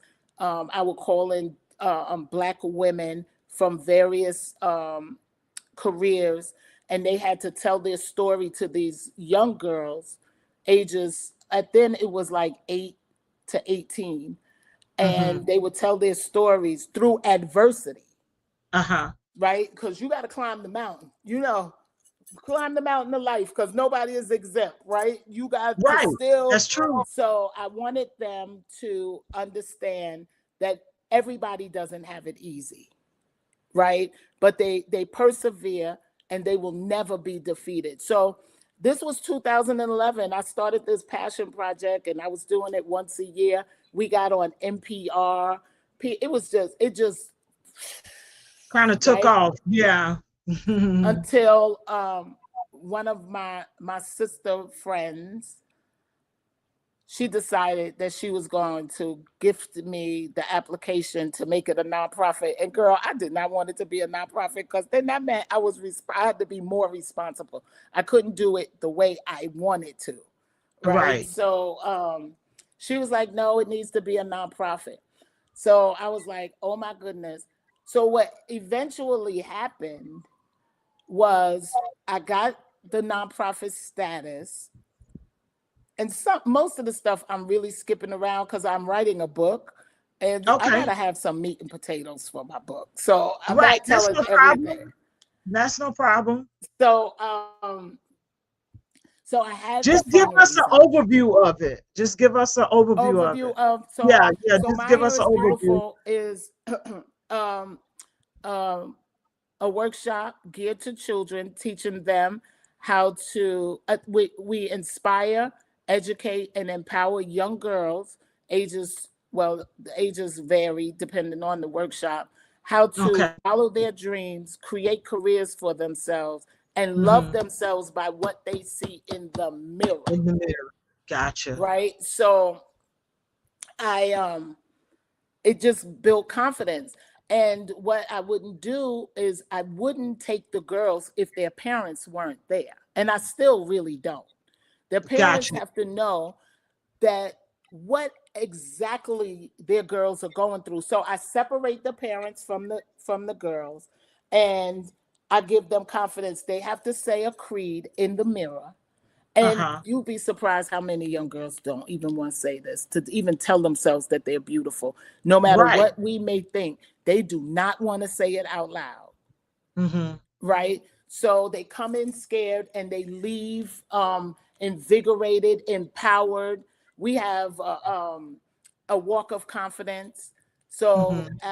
at the end of the workshop, they walk to get their swag bag, but Uh-huh. they have to strut the runway. So Camille Sledge is our confidence coach, because what we do know is if you walk in the room with confidence, you're less um you're less to be bullied, Less likely to be bullied. likely Yeah, to be, because thank you for the yeah, word, you because have that I couldn't, confidence less with likely to be bullied, right. right? So this is what we know, right? Yes. So we want the girls to walk in rooms with their head up, shoulders back, and they walking like they modeling. They walking like they in the runway, and they do it. Their parents have to do it. I have to do it. The mentors have to do it.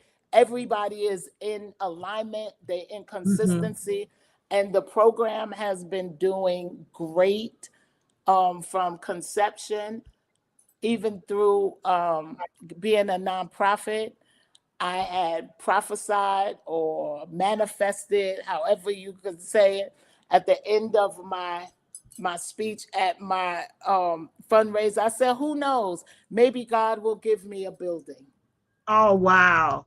WeK says, wow, kids can be so cruel. I'm glad we have self-confidence and a loving mother to help boost her confidence and happiness. She was talking about Joelle. And then she also says here, that's smart to have the parents there. I'm glad young girls are getting the help they need to get their confidence up and self-esteem Self-esteem. elevated. That, yes. That is And so, it is so important. And I'm glad that you uh, um, offer that experience for them to be able to speak it to themselves, because you have many of to. them, you get up, you wash your face, you looking in the mirror, but you're not looking in the mirror. And You know what I'm so saying? that's Yeah. why, so that's where confidence begins, Right. right? That you have to be comfortable with what you see in the See mirror, in the mirror. everything, because Right. that's what you look like. You know what I Right. mean? Because if you Right. put on makeup, you take it off, You got to look in the mirror. you know. Well, yeah. So, Yeah. so, so initially, when the business, when the what do you call it? The business plan was written. I had one of my clients do it like in 2012, Uh-huh. 13. And the vision for My Hair is Beautiful was to become a summer camp for young girls to learn how to do their own hair.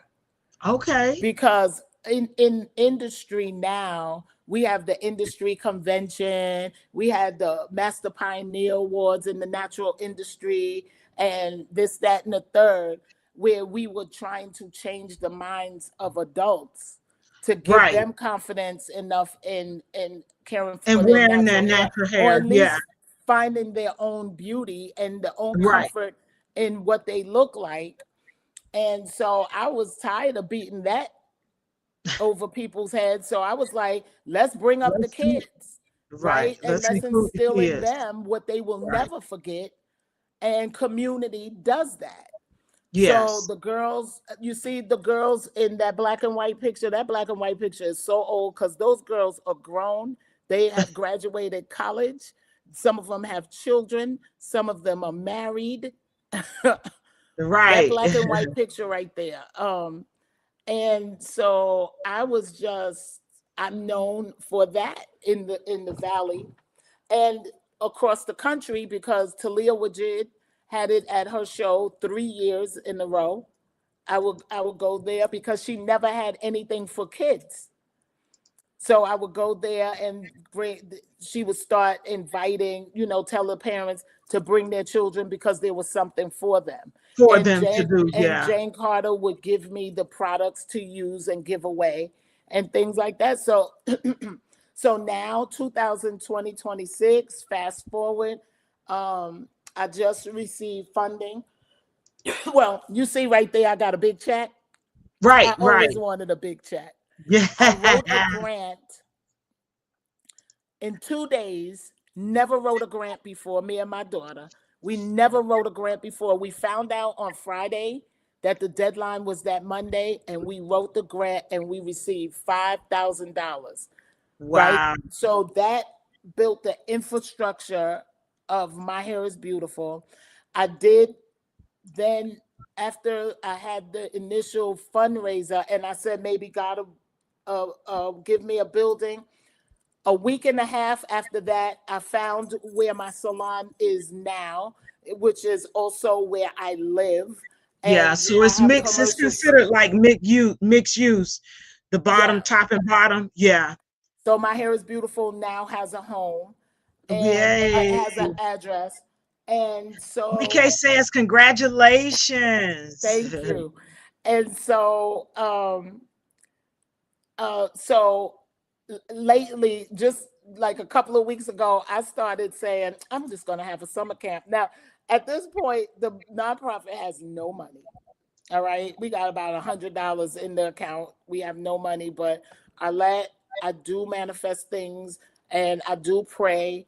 And I do know that my gift is my gift, And is it's gonna not continue to me. make room for you. Is Yeah. of me. It's in me. It's not of me. It is God's gift that He trusts me with.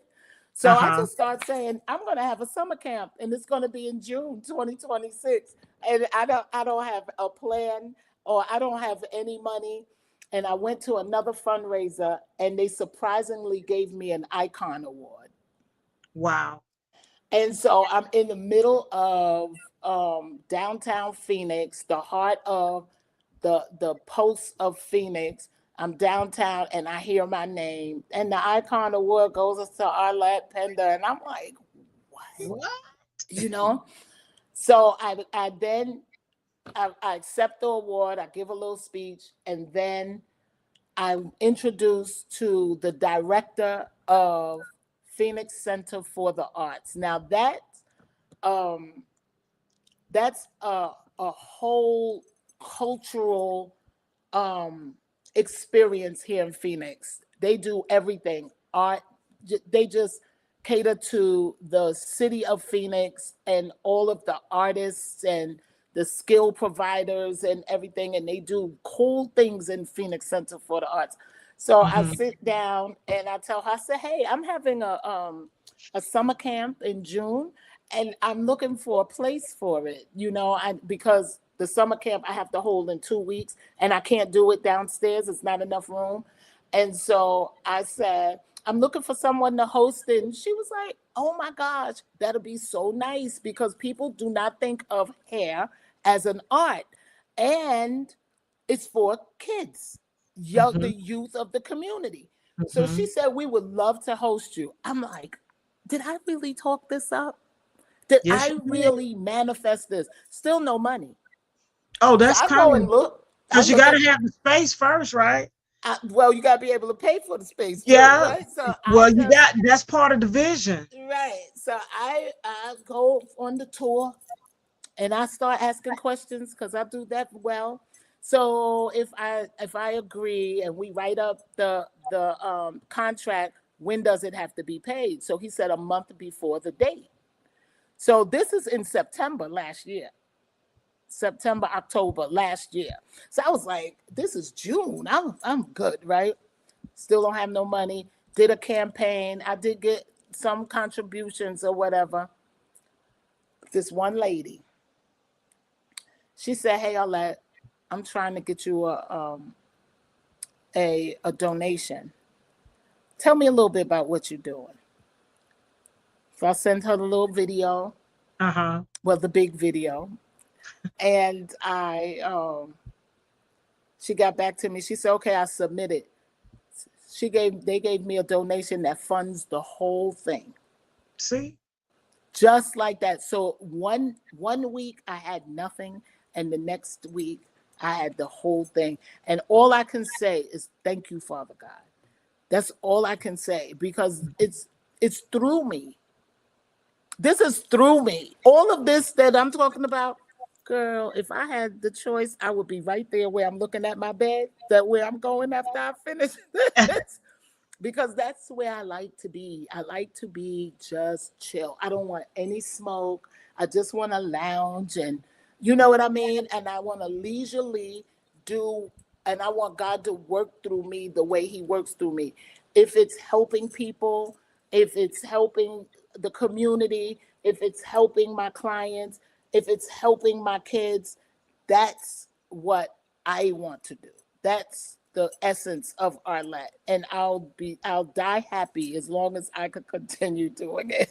So that's a Right. little thing about My Hair is Beautiful. So it's going to be a summer camp. We're going to take That's 14 all right. girls, Yeah. and they're going to And learn the science of hair, and then they're going to learn the skill, and then they're going to graduate.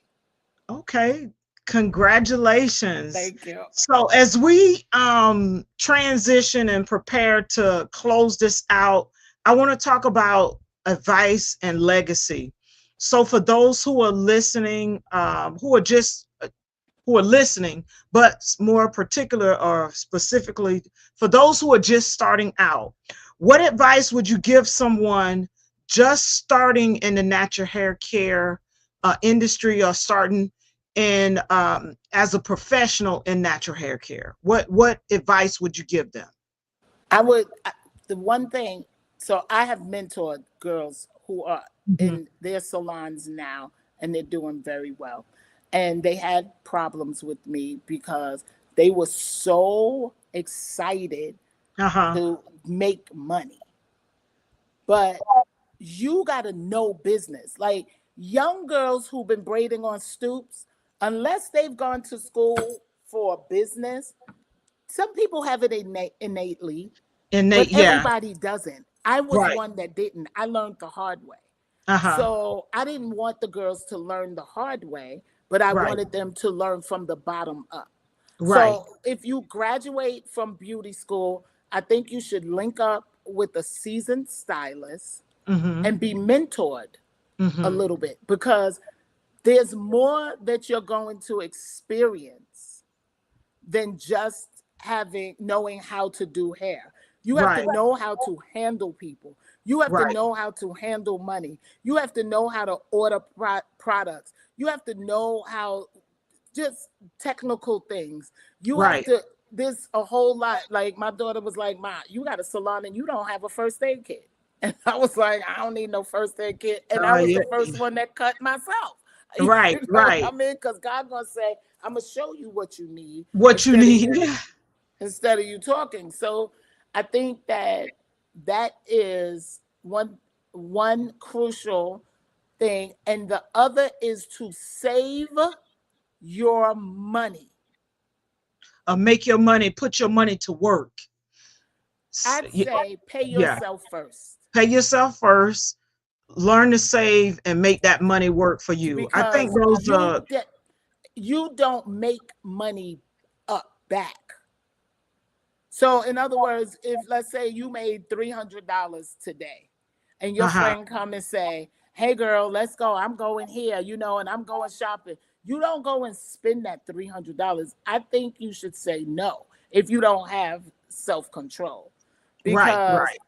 people are going to pay their bills before they Right. give you that money. So Right. just because someone is on your schedule doesn't mean that they're coming, Right. because they will cancel on you at the last minute. Your Right. $300 is gone, and there is your light bill Right. or your booth rent. Uh-huh. So I think, like, pace yourself, and also take your time. And legacy, was that one of? Yeah, well, this is all grouped in. I got a few more questions as it relates Okay. to advice and legacy. That's the Okay. final part. But I want to come back to some things that you said in terms of giving them some things as they're starting. So important, because there's more to this business than just styling hair or having the skill set to be able to do so. The flip side, you're a business. You have to learn how to uh, run and operate the business. Like Yeah. you said, those soft skills, communication, conflict resolution. You got to be able to communicate with clients, talk to them, and all of this, cancel the client, or I don't want to do, there are people. Well, That's irresponsible. fortunately for me, I love all my clients. I respect all of them. I have a great relationship with them. But I know other professionals who don't necessarily, quote unquote, like their clients, but they still service their, you know what I'm saying? They still service them. Yeah, So that's a it's lot of not energy. right. That's a lot But of at the same conflict time, energy. is knowing how to separate that personal from the actual business side of it. That's Well, like if you was in another business and you got clients who come in that patronize that particular business and you work for them, you may not necessarily like that client per se, but you're still going to be professional with them. You're still going to communicate with them in a manner that it doesn't cause dissension. But because we're in a personable business, you can make that choice. Some people make that choice to not deal with the client, and they quote unquote fire their client, or they fire the person from coming to see them. For me, I don't have that problem. me either. I don't have that problem. I have But I fired do. clients before, though. Right, right. Right. I have. I haven't had to fire a client. Now I've rejected or not brought on new clients when I have that feeling that this is not going to be a great fit. But I won't you know what I'm saying, Well, bring one them of the on. reasons why I do consultations, because that's Uh-huh. one of the psychology. That's when you use your psychology. That's when you know Right. if the energies mix or match. And I have said, yeah, Sometimes no, I don't I'm think. gonna be honest with you. Sometimes I ain't even got to get that far. Just by a conversation, if somebody is coming in to inquire about service based on their just yeah, just based on the conversation, I can tell if I need to leave it right here or take it to the next step of a Well, consult, you know, well, actual consultation. I always give the benefit of the doubt, and I'm gonna tell you why. Because people have bad days, right? Yeah, However, comma, people just don't walk up on me, right? yeah, And if they do walk up on me, I hand them a card and I ask them to call me, because I'm not right, talking business, like how much you charge, because that's not my salon model, right? So right. the one Well, thing see, about having a brand. where I was in a barber shop, so my setting was different. No, So I you get get it. people I coming, yeah, understand. you get people coming Yah-Tay, in. I've been around. Right, I right, know right. all kinds of people and all kinds of things. Gotcha, But I'm gotcha, just saying, gotcha. like, you can customize Right. how how you how you consult with clients. Like, Mm-hmm. I pass out my card and I say, "Hey guys, I'm sorry to disturb you. Just thought I would pass this to you in case you're ever interested." So Mm-hmm. when they come back, like if I'm out and they come back and they say, "Well, how much you charge for a retwist?" I said, "Don't, just call me. Just call Right, me and let's talk." right. Because I'm not going to have that conversation in a restaurant, because No. we're not doing services in the restaurant. Like, you have to Right, call me, right, and I require a consultation. Now that right. may be for you or that may not be for you. So my consultations are paid consultations, and they Mhm. don't go toward the service. Right, They are an opportunity where you can kind of pick my brain and I can kind of pick your brain. So if you're right, going to pick my brain and I have the information, then you're going to pay for the information, right? right, If when I'm picking your brain and we're not energetically aligned, that's when I would say, yeah, no, because I'm going to know through the series of back and forth questions how they behave. right. Right. So then there's a psychological that some people don't agree with me, but a lot of my clients or a lot of people like to come in and they have a Louis Vuitton purse.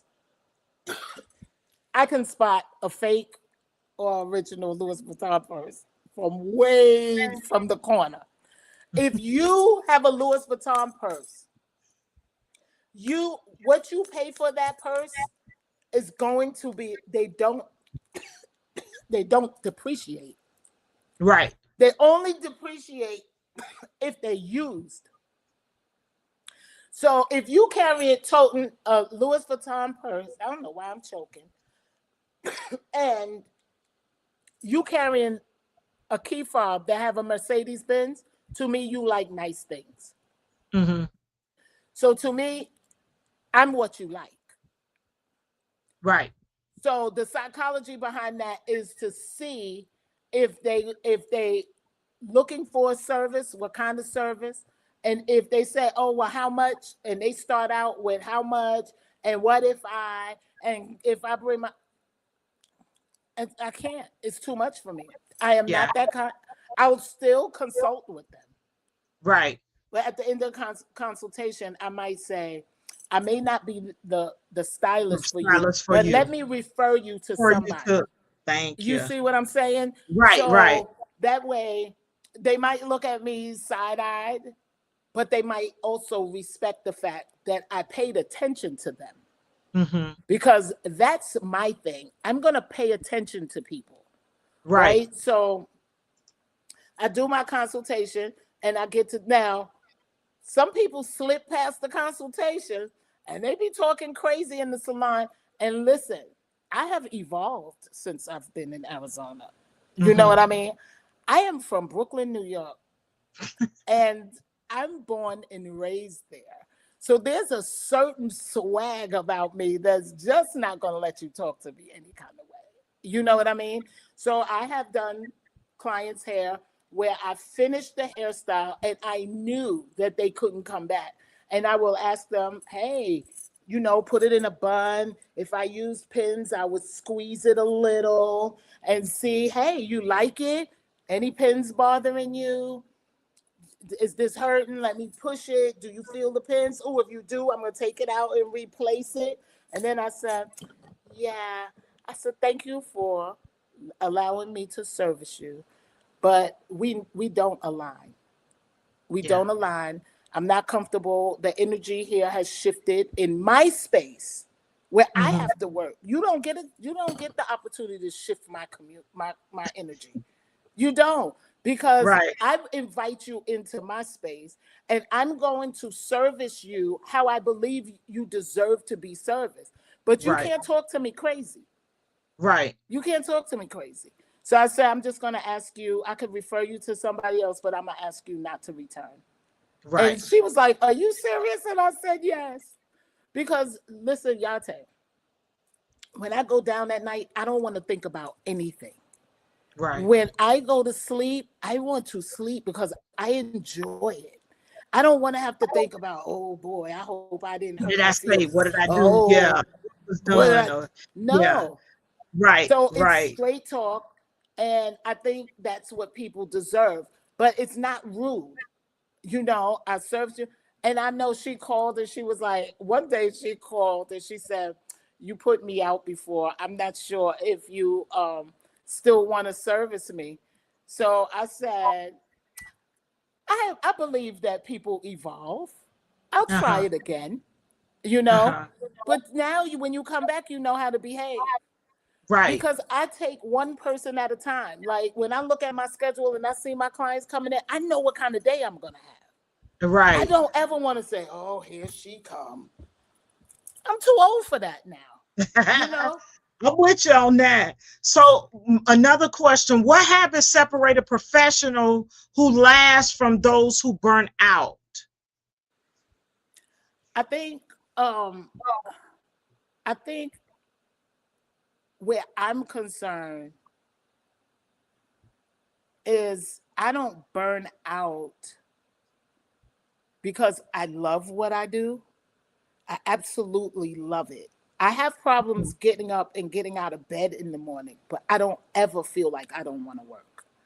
Okay. I don't want to do hair. And my hands have to be in somebody's hair at some point in time, you know, in my life. So what separates professionals who last from those who burn out?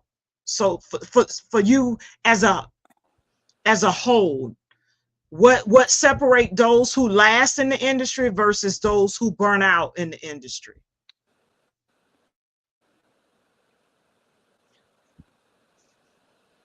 I don't know. I think passion. Those who that's it. Don't burn out have passion for it. Have that passion. They have the passion, and they're not there just for the business.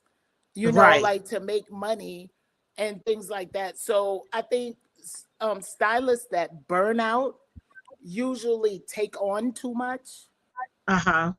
And they don't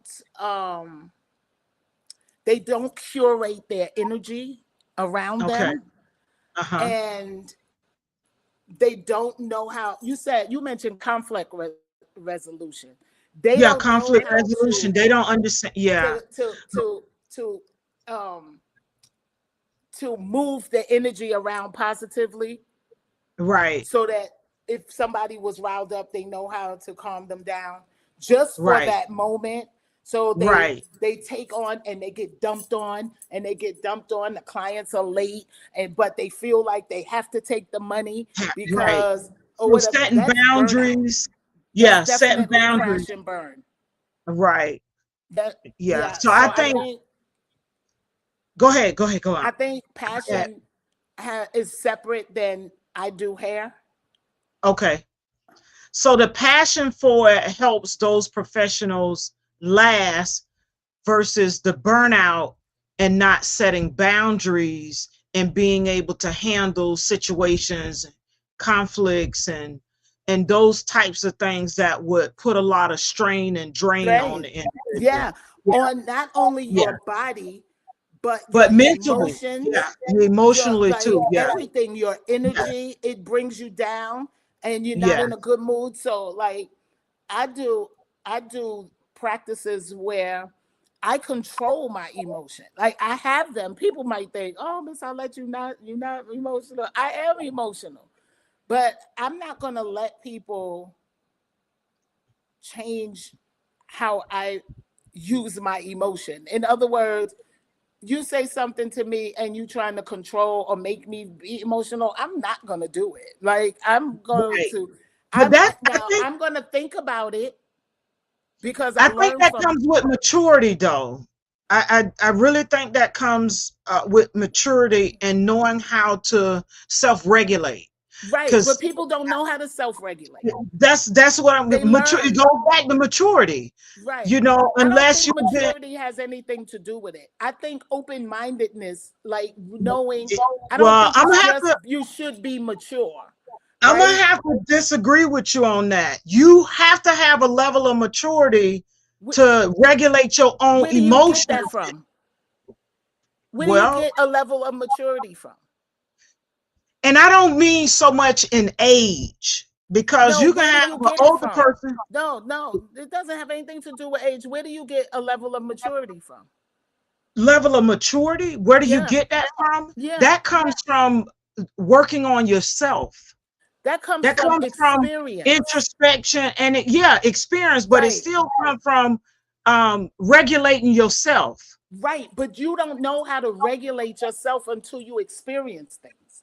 Right? So Right, when you experience it, like you can experience things that also make you annoyed, make you mad at any hmm, given time and then until you're tired, till when you right. get tired of it. So you have to have some kind of experience. Like it's almost like God, you ask God, "Oh Lord, please give me We patience." can't say it's a lesson and It experience. Yeah, is.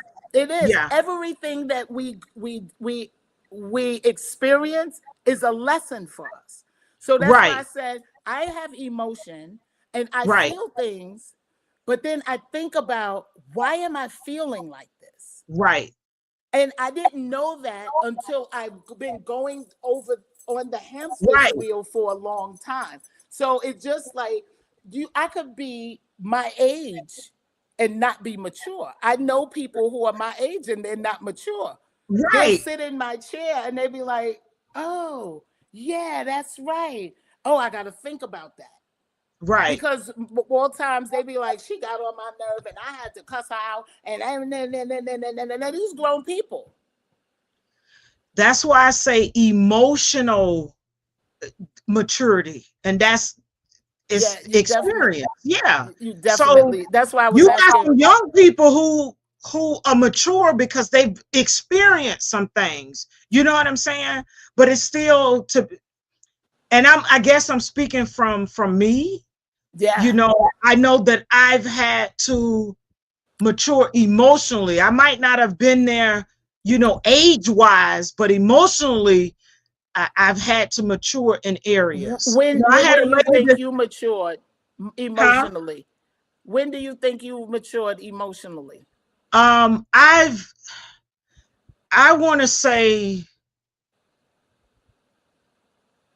because of what I've experienced early on in my life, in my mid 20s, and as I've experienced certain things along the path, I've grown more. You know what I'm saying? I've grown more.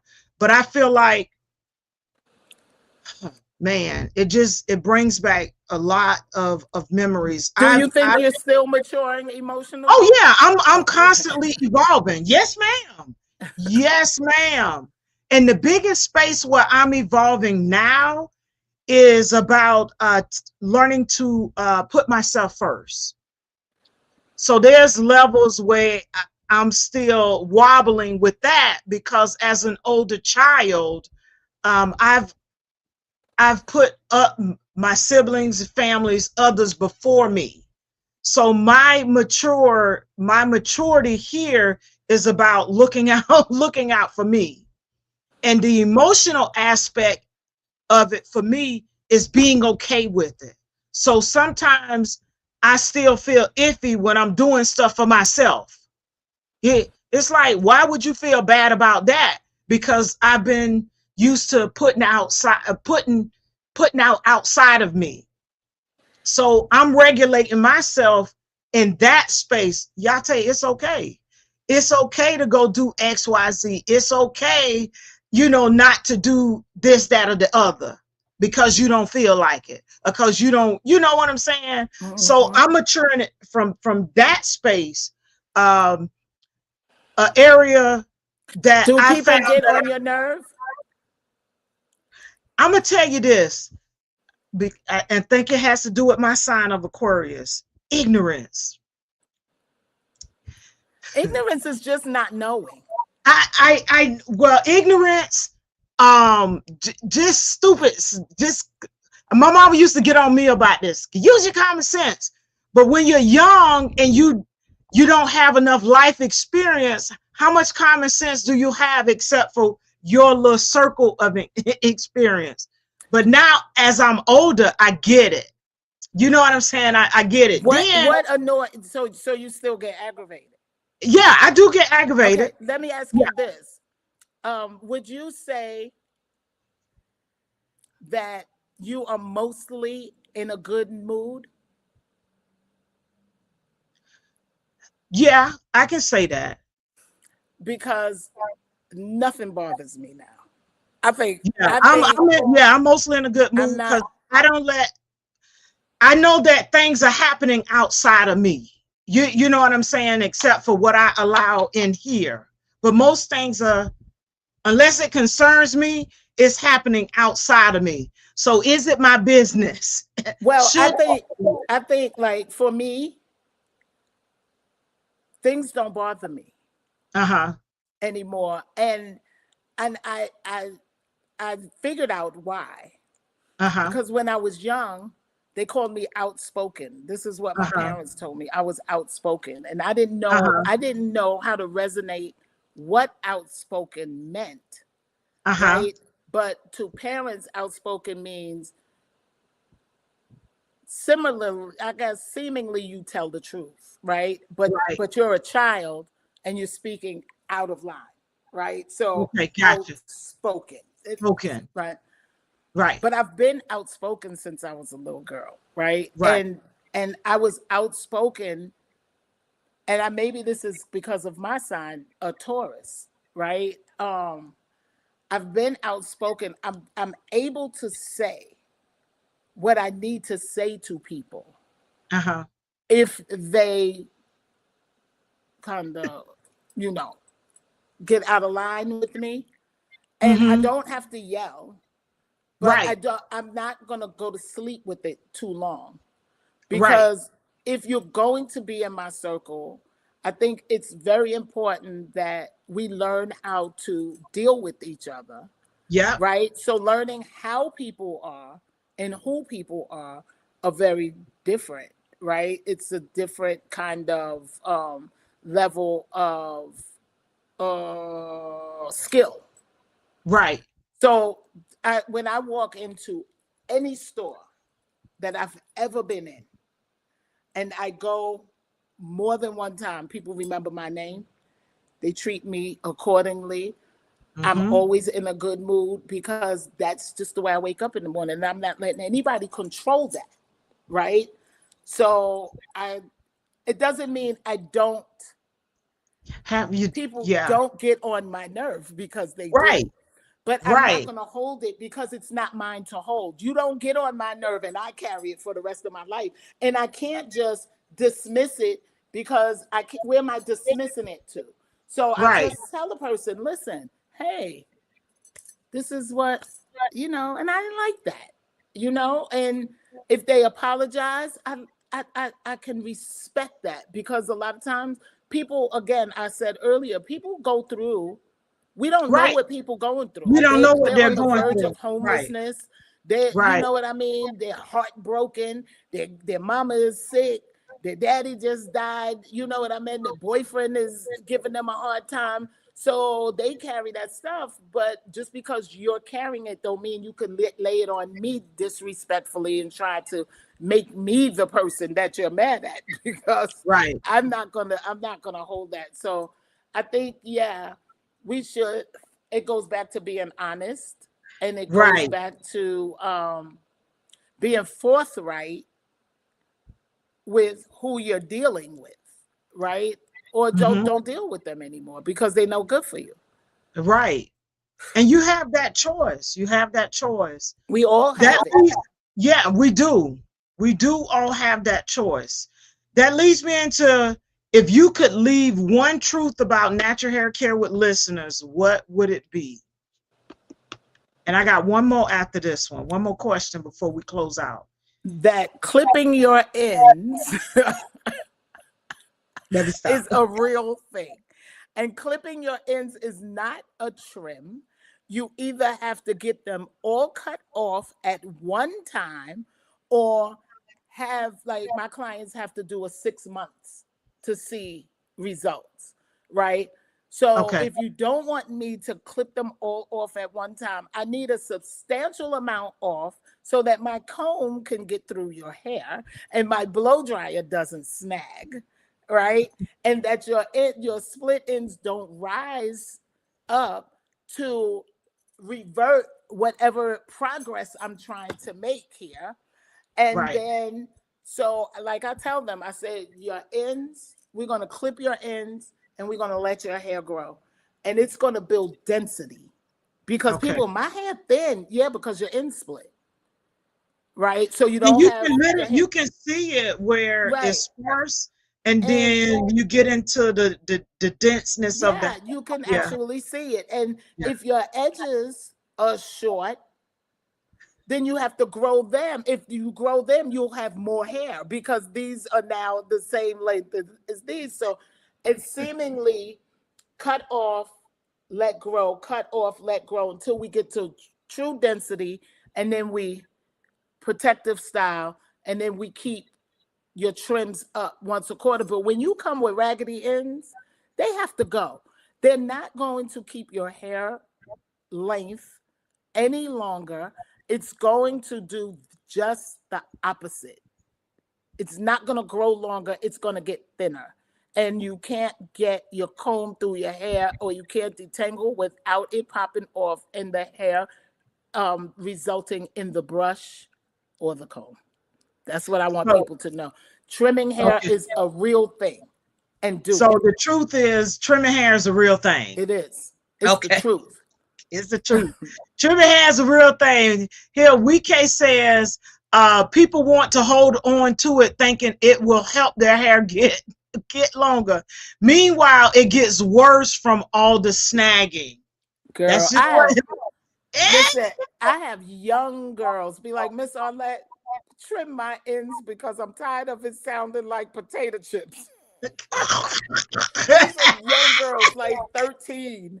They already know because I've already taught them, right? Oh, And they can wow. see the difference. Yeah. And that's important that you're getting them at that young age to share this information, so they, as they grow and mature, they're not afraid to trim, i.e. cut the hair, when it's necessary and it's time for it to be done. As a matter of fact, they're probably on top of it and get their hair trimmed or cut on a regular basis, Yeah. to prevent it. It's once a season, once a quarter, once a Once a season. quarter, once a season. Mm-hmm. Okay. So every 3 months, Mm-hmm. every season, summer, spring, winter, fall. And I have one more. Do you want one more? Yeah, go ahead. Go ahead. 2-strand twist is the best protective style on your own hair. 2-strand twist, twist it out. 2-strand twist. Oh, that's that was my go-to when my hair was longer. You're going to have some hair. You are going Even now, I still do it. Mm-hmm. Yeah. Especially when I shampoo my hair, and I'll 2-strand twist it and Bantu knot it. not only does do I like the definition from it, but it also helps to stretch my hair without blow drying it. I I love love when my hair is twisted and it's just, but when it starts to revert, I don't even comb it. Like, I know better, but I like it when it look nappy and kinky see, like this. So yeah, I like me that. too. I like I, it. I do. All right. Last question before we close out. What kind of impact do you hope your work leaves in this industry? You've done some things thus far, but what else, I should say, um, what additional impact would you like your work to leave in this industry? So my impact is I don't know how I'm gonna say this, right? I don't know Just how I'm gonna say say it. this. Just I don't say it. have any eloquent ways to say Just this. say it. Just say I it. just want for I want my impact to be that I know that I am the table and I'm not asking for a seat at anybody's table Mm-hmm. to teach what I already know inherently about my hair, my skin, my confidence, my anything. I'm not asking, you have to come to my table and get it. I don't care about, I mean, I don't want to say I don't care about legislation, but what are they going to do? What are they going to do? What they going, it doesn't matter. You're still going to be, it's inherent in us. So I want to teach the kids. So if I can get the impact of the younger people Mm-hmm. in the community, in the hair care industry community, Mm-hmm. young who maybe aspire to be hairstylists or Uh-huh. just want to know how to do their own hair So, okay. and understand about their skin, the scalp, where the hair grows from, how to take care of it properly, what they need to do all the time to keep Mm-hmm. healthy hair Mm-hmm. care regimens, products, not using a lot of products, knowing how to absolutely and how to absolutely apply a product for the best result. Okay. That would be my impact. That's what I want. I Okay. want us as a community to get together and raise our own children about how to take care of their How hair. to take care of their hair. Yeah, because I think at some point this is going to become the hair salons are going to become a oh shoot, I knew I was going to forget a word on this It's okay. While podcast. you're thinking, WeK says, yes, you are the table. That's what we need to pass down to their young girls and the ladies in your communities, getting them to love themselves. And Yeah. know everything about them and know that nobody is exempt from life. Not you could be an adult and you're not exempt from life. You could be a millionaire and be not exempt from life. Like Right. we have to let these people know that what they're seeing, the images that they're seeing are not really real. You know, like all of this Right. AI, they're feeding us artificial stuff and Right. we going for it, talk about, yep, this the future Right. after they know everything about you. My son said, Alexa, tell me about Arlette Pender. Alexa knew about Arlette Pender. That's based on the mining of what's out there in the internet streets. Right. Yeah, all of that information is there. So I why? use Chat GPT, um, and let me say this: as someone who's worked with Intel and with computers, even though we have all of this AI and all of these different things, we still as humans program these programs. So we But tell it, I get we, it. But when you we deal with tell it. computers, you know, computers learn on their own. Right. So, but They're what not I'm always saying, fed information. that, They could learn on their own. well, we still input the information. We still Well, input the information, and initially, they take it. What's input is then taken and processed. yeah, It's that's the processed. Yeah. problem, the processing. You know, Yeah, it's processed. I remember, you know, I'm from the Flintstones and the Jetsons. You too, Me too. Yeah. right? So there They was was a already telling prehistoric. us what That's was how gonna I be feel. before I'm it was like, gonna be. I'm my car on my feet. Like that's how Right, I feel. right, But I remember meet right. George Jetson. Dun, dun, dun, dun, Dude, you know, me, and we his wanted wife. that. Like we Yeah. have Rosie. Rosie is the robot that vacuums your house Right. now. You Yep. know, Rosie used to heat up your food. We got the microwave, and now Yes, they're he. telling us, "Oh, you got to be careful about that. Oh, you got to be because all of this stuff is really artificial." I'm not mad at it.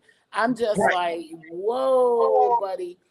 I don't use Chat GPT because Chat GPT doesn't speak in my voice.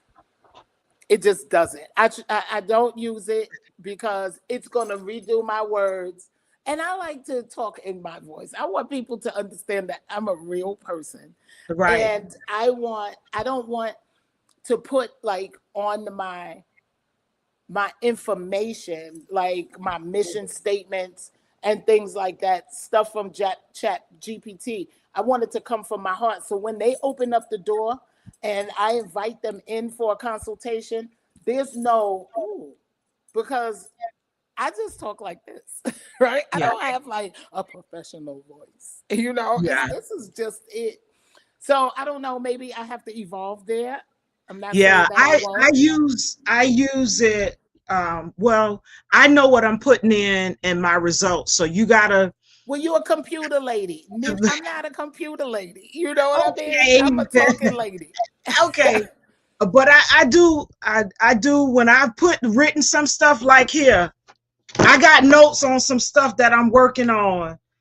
And once I write it out, because I'm still a pen and paper person, Good. and I want to kind of, Condense it. tweak it a little, yeah, tweak it a little bit, then I'll take what I have and copy it and paste it and ask it, please, and then I look at it and I'm like, you didn't quite get that. You know what I'm It's too saying? much for me. And I'll make it, yeah, I make the adjustments, but Girl, I do, I yeah, told someone that I was writing a curriculum for My Hair is Beautiful summer camp, and they uh-huh, put everything in Chat GPT, and I was reading it, and it spit out like 72 pages, right? uh-huh, And I was going over and reading it, and I was like, this ain't even true. This is not even right. You know right, what I mean? Because it's like Wikipedia. yeah. You could feed it information.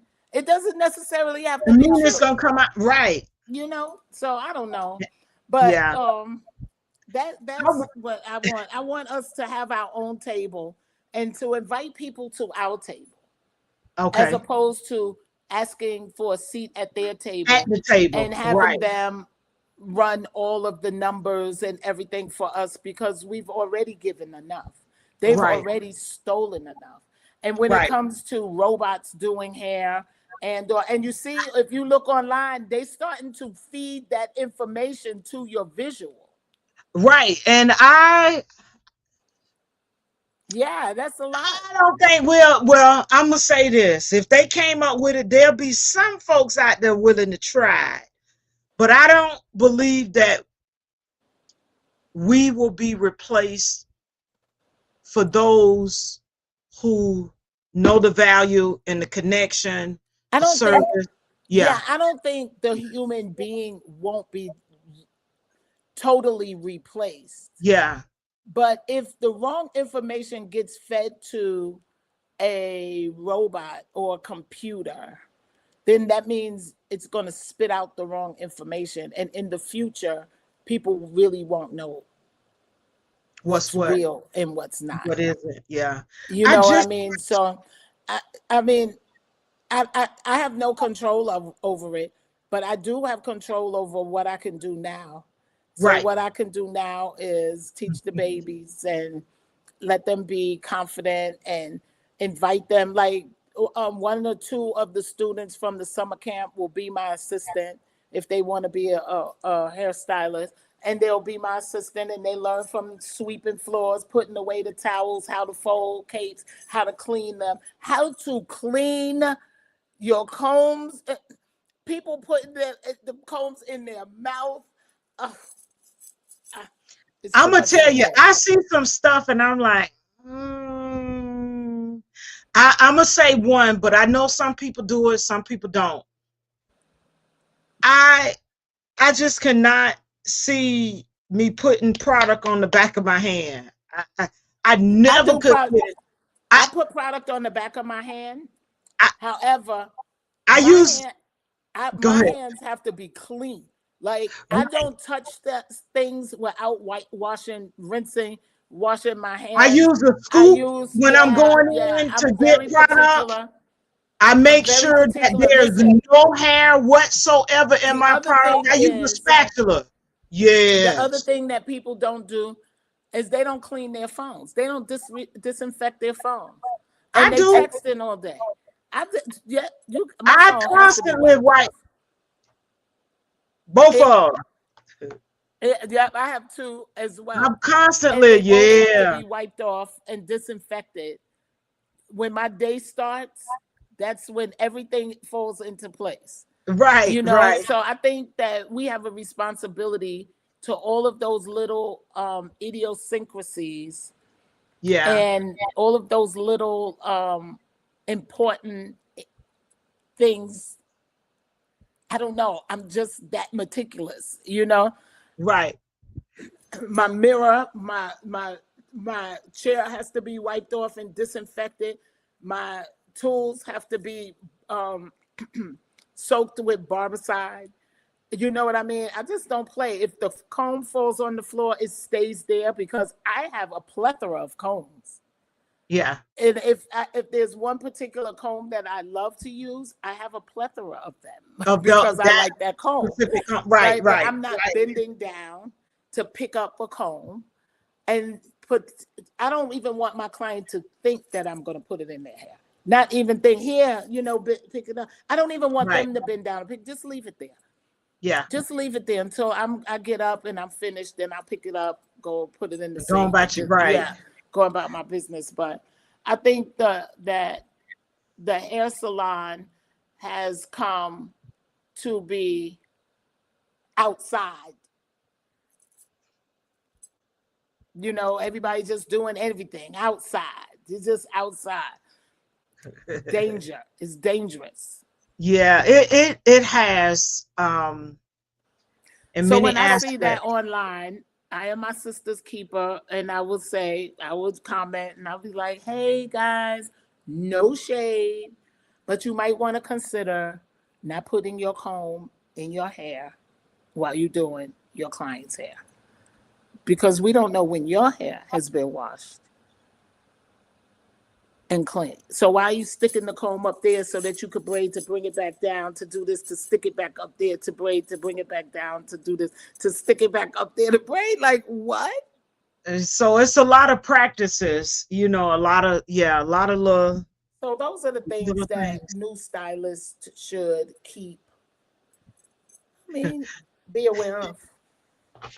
Thank you so much. In closing, this conversation reminds us that natural hair care is not just about what we create, it's about what we protect. Purpose isn't loud, it's consistent. And through Arlette's um, journey through natural hair care, you've seen the consistency, the pursuit, you've seen the purpose. I still keep thinking back to the young lady that you had in the very beginning that taught you about time, that shifted everything about what you've done up to this date, how that had a great impact on you, you know. And my client, I always ask my clients, what can I do better? Right, You right, satisfied? What can I right, do better? I'll send an email. Hey guys, let me know if there's anything you think I could do better. You know what I mean? Because it's not an insult to me. It's a lesson, right. you It's a know? lesson, and it helps you to continue to grow and elevate your business and your business practices. And Sandra myself. said, and yourself, that's true. Right. Sandra says, great show tonight. Thank you for hanging in there with us. Arlette, Sure, Sandra. we have been on a minute, but it has been so informative. You've provided us with a lot of examples, a lot of scenarios, a lot of things to think about, especially as it relates to our young people within the industry, our girls, because Oh, girl. And our boys. and our boys And too. Our however boys they too. identify. Right. Yeah. Everybody needs the community. Right. Everybody needs the community. We should not, I remember my mother used to sit me in the beauty parlor when I was young, before, if she was going to Sandra be say, late thank coming you, home. Miss Arlette. Oh, you're welcome. You're Thank you. welcome. Thank you You're for hanging in welcome. there with us.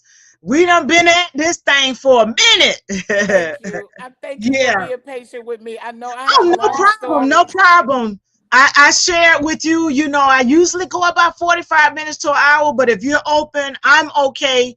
And, at the conclusion of it, people are replay it and look at it how they, see fit. But the important thing to me was to capture the story, the journey, and I broke it up in a manner that, we captured the You did beginning, good. discovering your path, going through the growth challenges, because you talked about, some of that, and me having, been following you through the years, I've been able to, to see that, Do you remember one especially, time you was on live and you were right, braiding? And you yeah, were braiding and you had the little braiding thing, and I was watching you the braid, head, oh and yeah, you the was little braiding, braided and I head, said, Yah-Tay, take the braid and pull it. right, And you pulled it, and I said it'll smooth out. right, right, You remember that? yes, that was Yeah. back in 2022, I think it was. I think it was back in 2022. Yep. You had gotten your gadget to hold the hair. Right, Well, right, right. Yeah, the little arm swing. I had just did an unboxing. You sure did. Thank you. yeah. But I just wanted to close with this. When we talk about legacy, I Uh-huh. have this thing about my children, because none of my children do hair. Uh-huh. Not one of them. They Right. all know how to braid, okay, but they're not in the business of doing hair, and none of them really helped me like braid, Right. assist, or anything. So I would always say that when I die, my legacy will die too. Uh-huh. But it's my little girl, the one that brought me out here. Uh-huh. She said, "Ma, I think you have it confused." She said, "Your legacy is not what you do; it's how you make people feel." Yes. Yes. She said, how you make people feel is going to last way longer than what you did. So when you are no longer doing hair, Right. people are going to remember, your clients are going to remember how you made them feel. Yes. And then they will take that on and say, oh, Miss Arlette and Miss Arlette and Miss Arlette. And it felt so Right. comforting. So I just It wanted to is. say And that. I'm gonna share this with you. Oh, so Sandra says good night, take care. We Okay. Kay, Ladosha. Yes, we all see you tomorrow. Yes. This too, when we're gone, wherever we transition to, this will still be around for those whoever's going through YouTube or wherever they're going through. It'll still be around It'll still be to around. So it'll be legacy. around playing. Yeah. So Remember, your guys, legacy, yeah, your legacy is actually who you are. who you are, yes. Mhm, And they'll get to see who you are, hear your voice through mhm. this and other Oh, things. Yeah, no, seriously, they will. So before I close out, finally, I want to play this last clip, but I do want to say thank you, Miss Arlette, for sharing your journey and your truth. And with that, let's play this. Hold on, there we go. You are simply the best. Yes, you are. That's Sister Slay. Better than all the rest. That's right. So I'm Better than anyone on earth. Anyone I ever met. Wow, you are simply the in best. Belgium. And I feel the same about you guys. You know, I really sing. If I could sing, I would sing. But you don't want me to sing. Hey guys, it's your girl Arlette, Hairlocks by Arlette. And there's my cool, stay cool cap. You know, it stays on the dryer. I change them very often, but that's not what I'm here This for. one, Yah-Tay. No, I'm here it's to part talk of it. about It being was a saved with that. celebrity stylist. I see on my algorithm lots of people talking about celebrity stylist.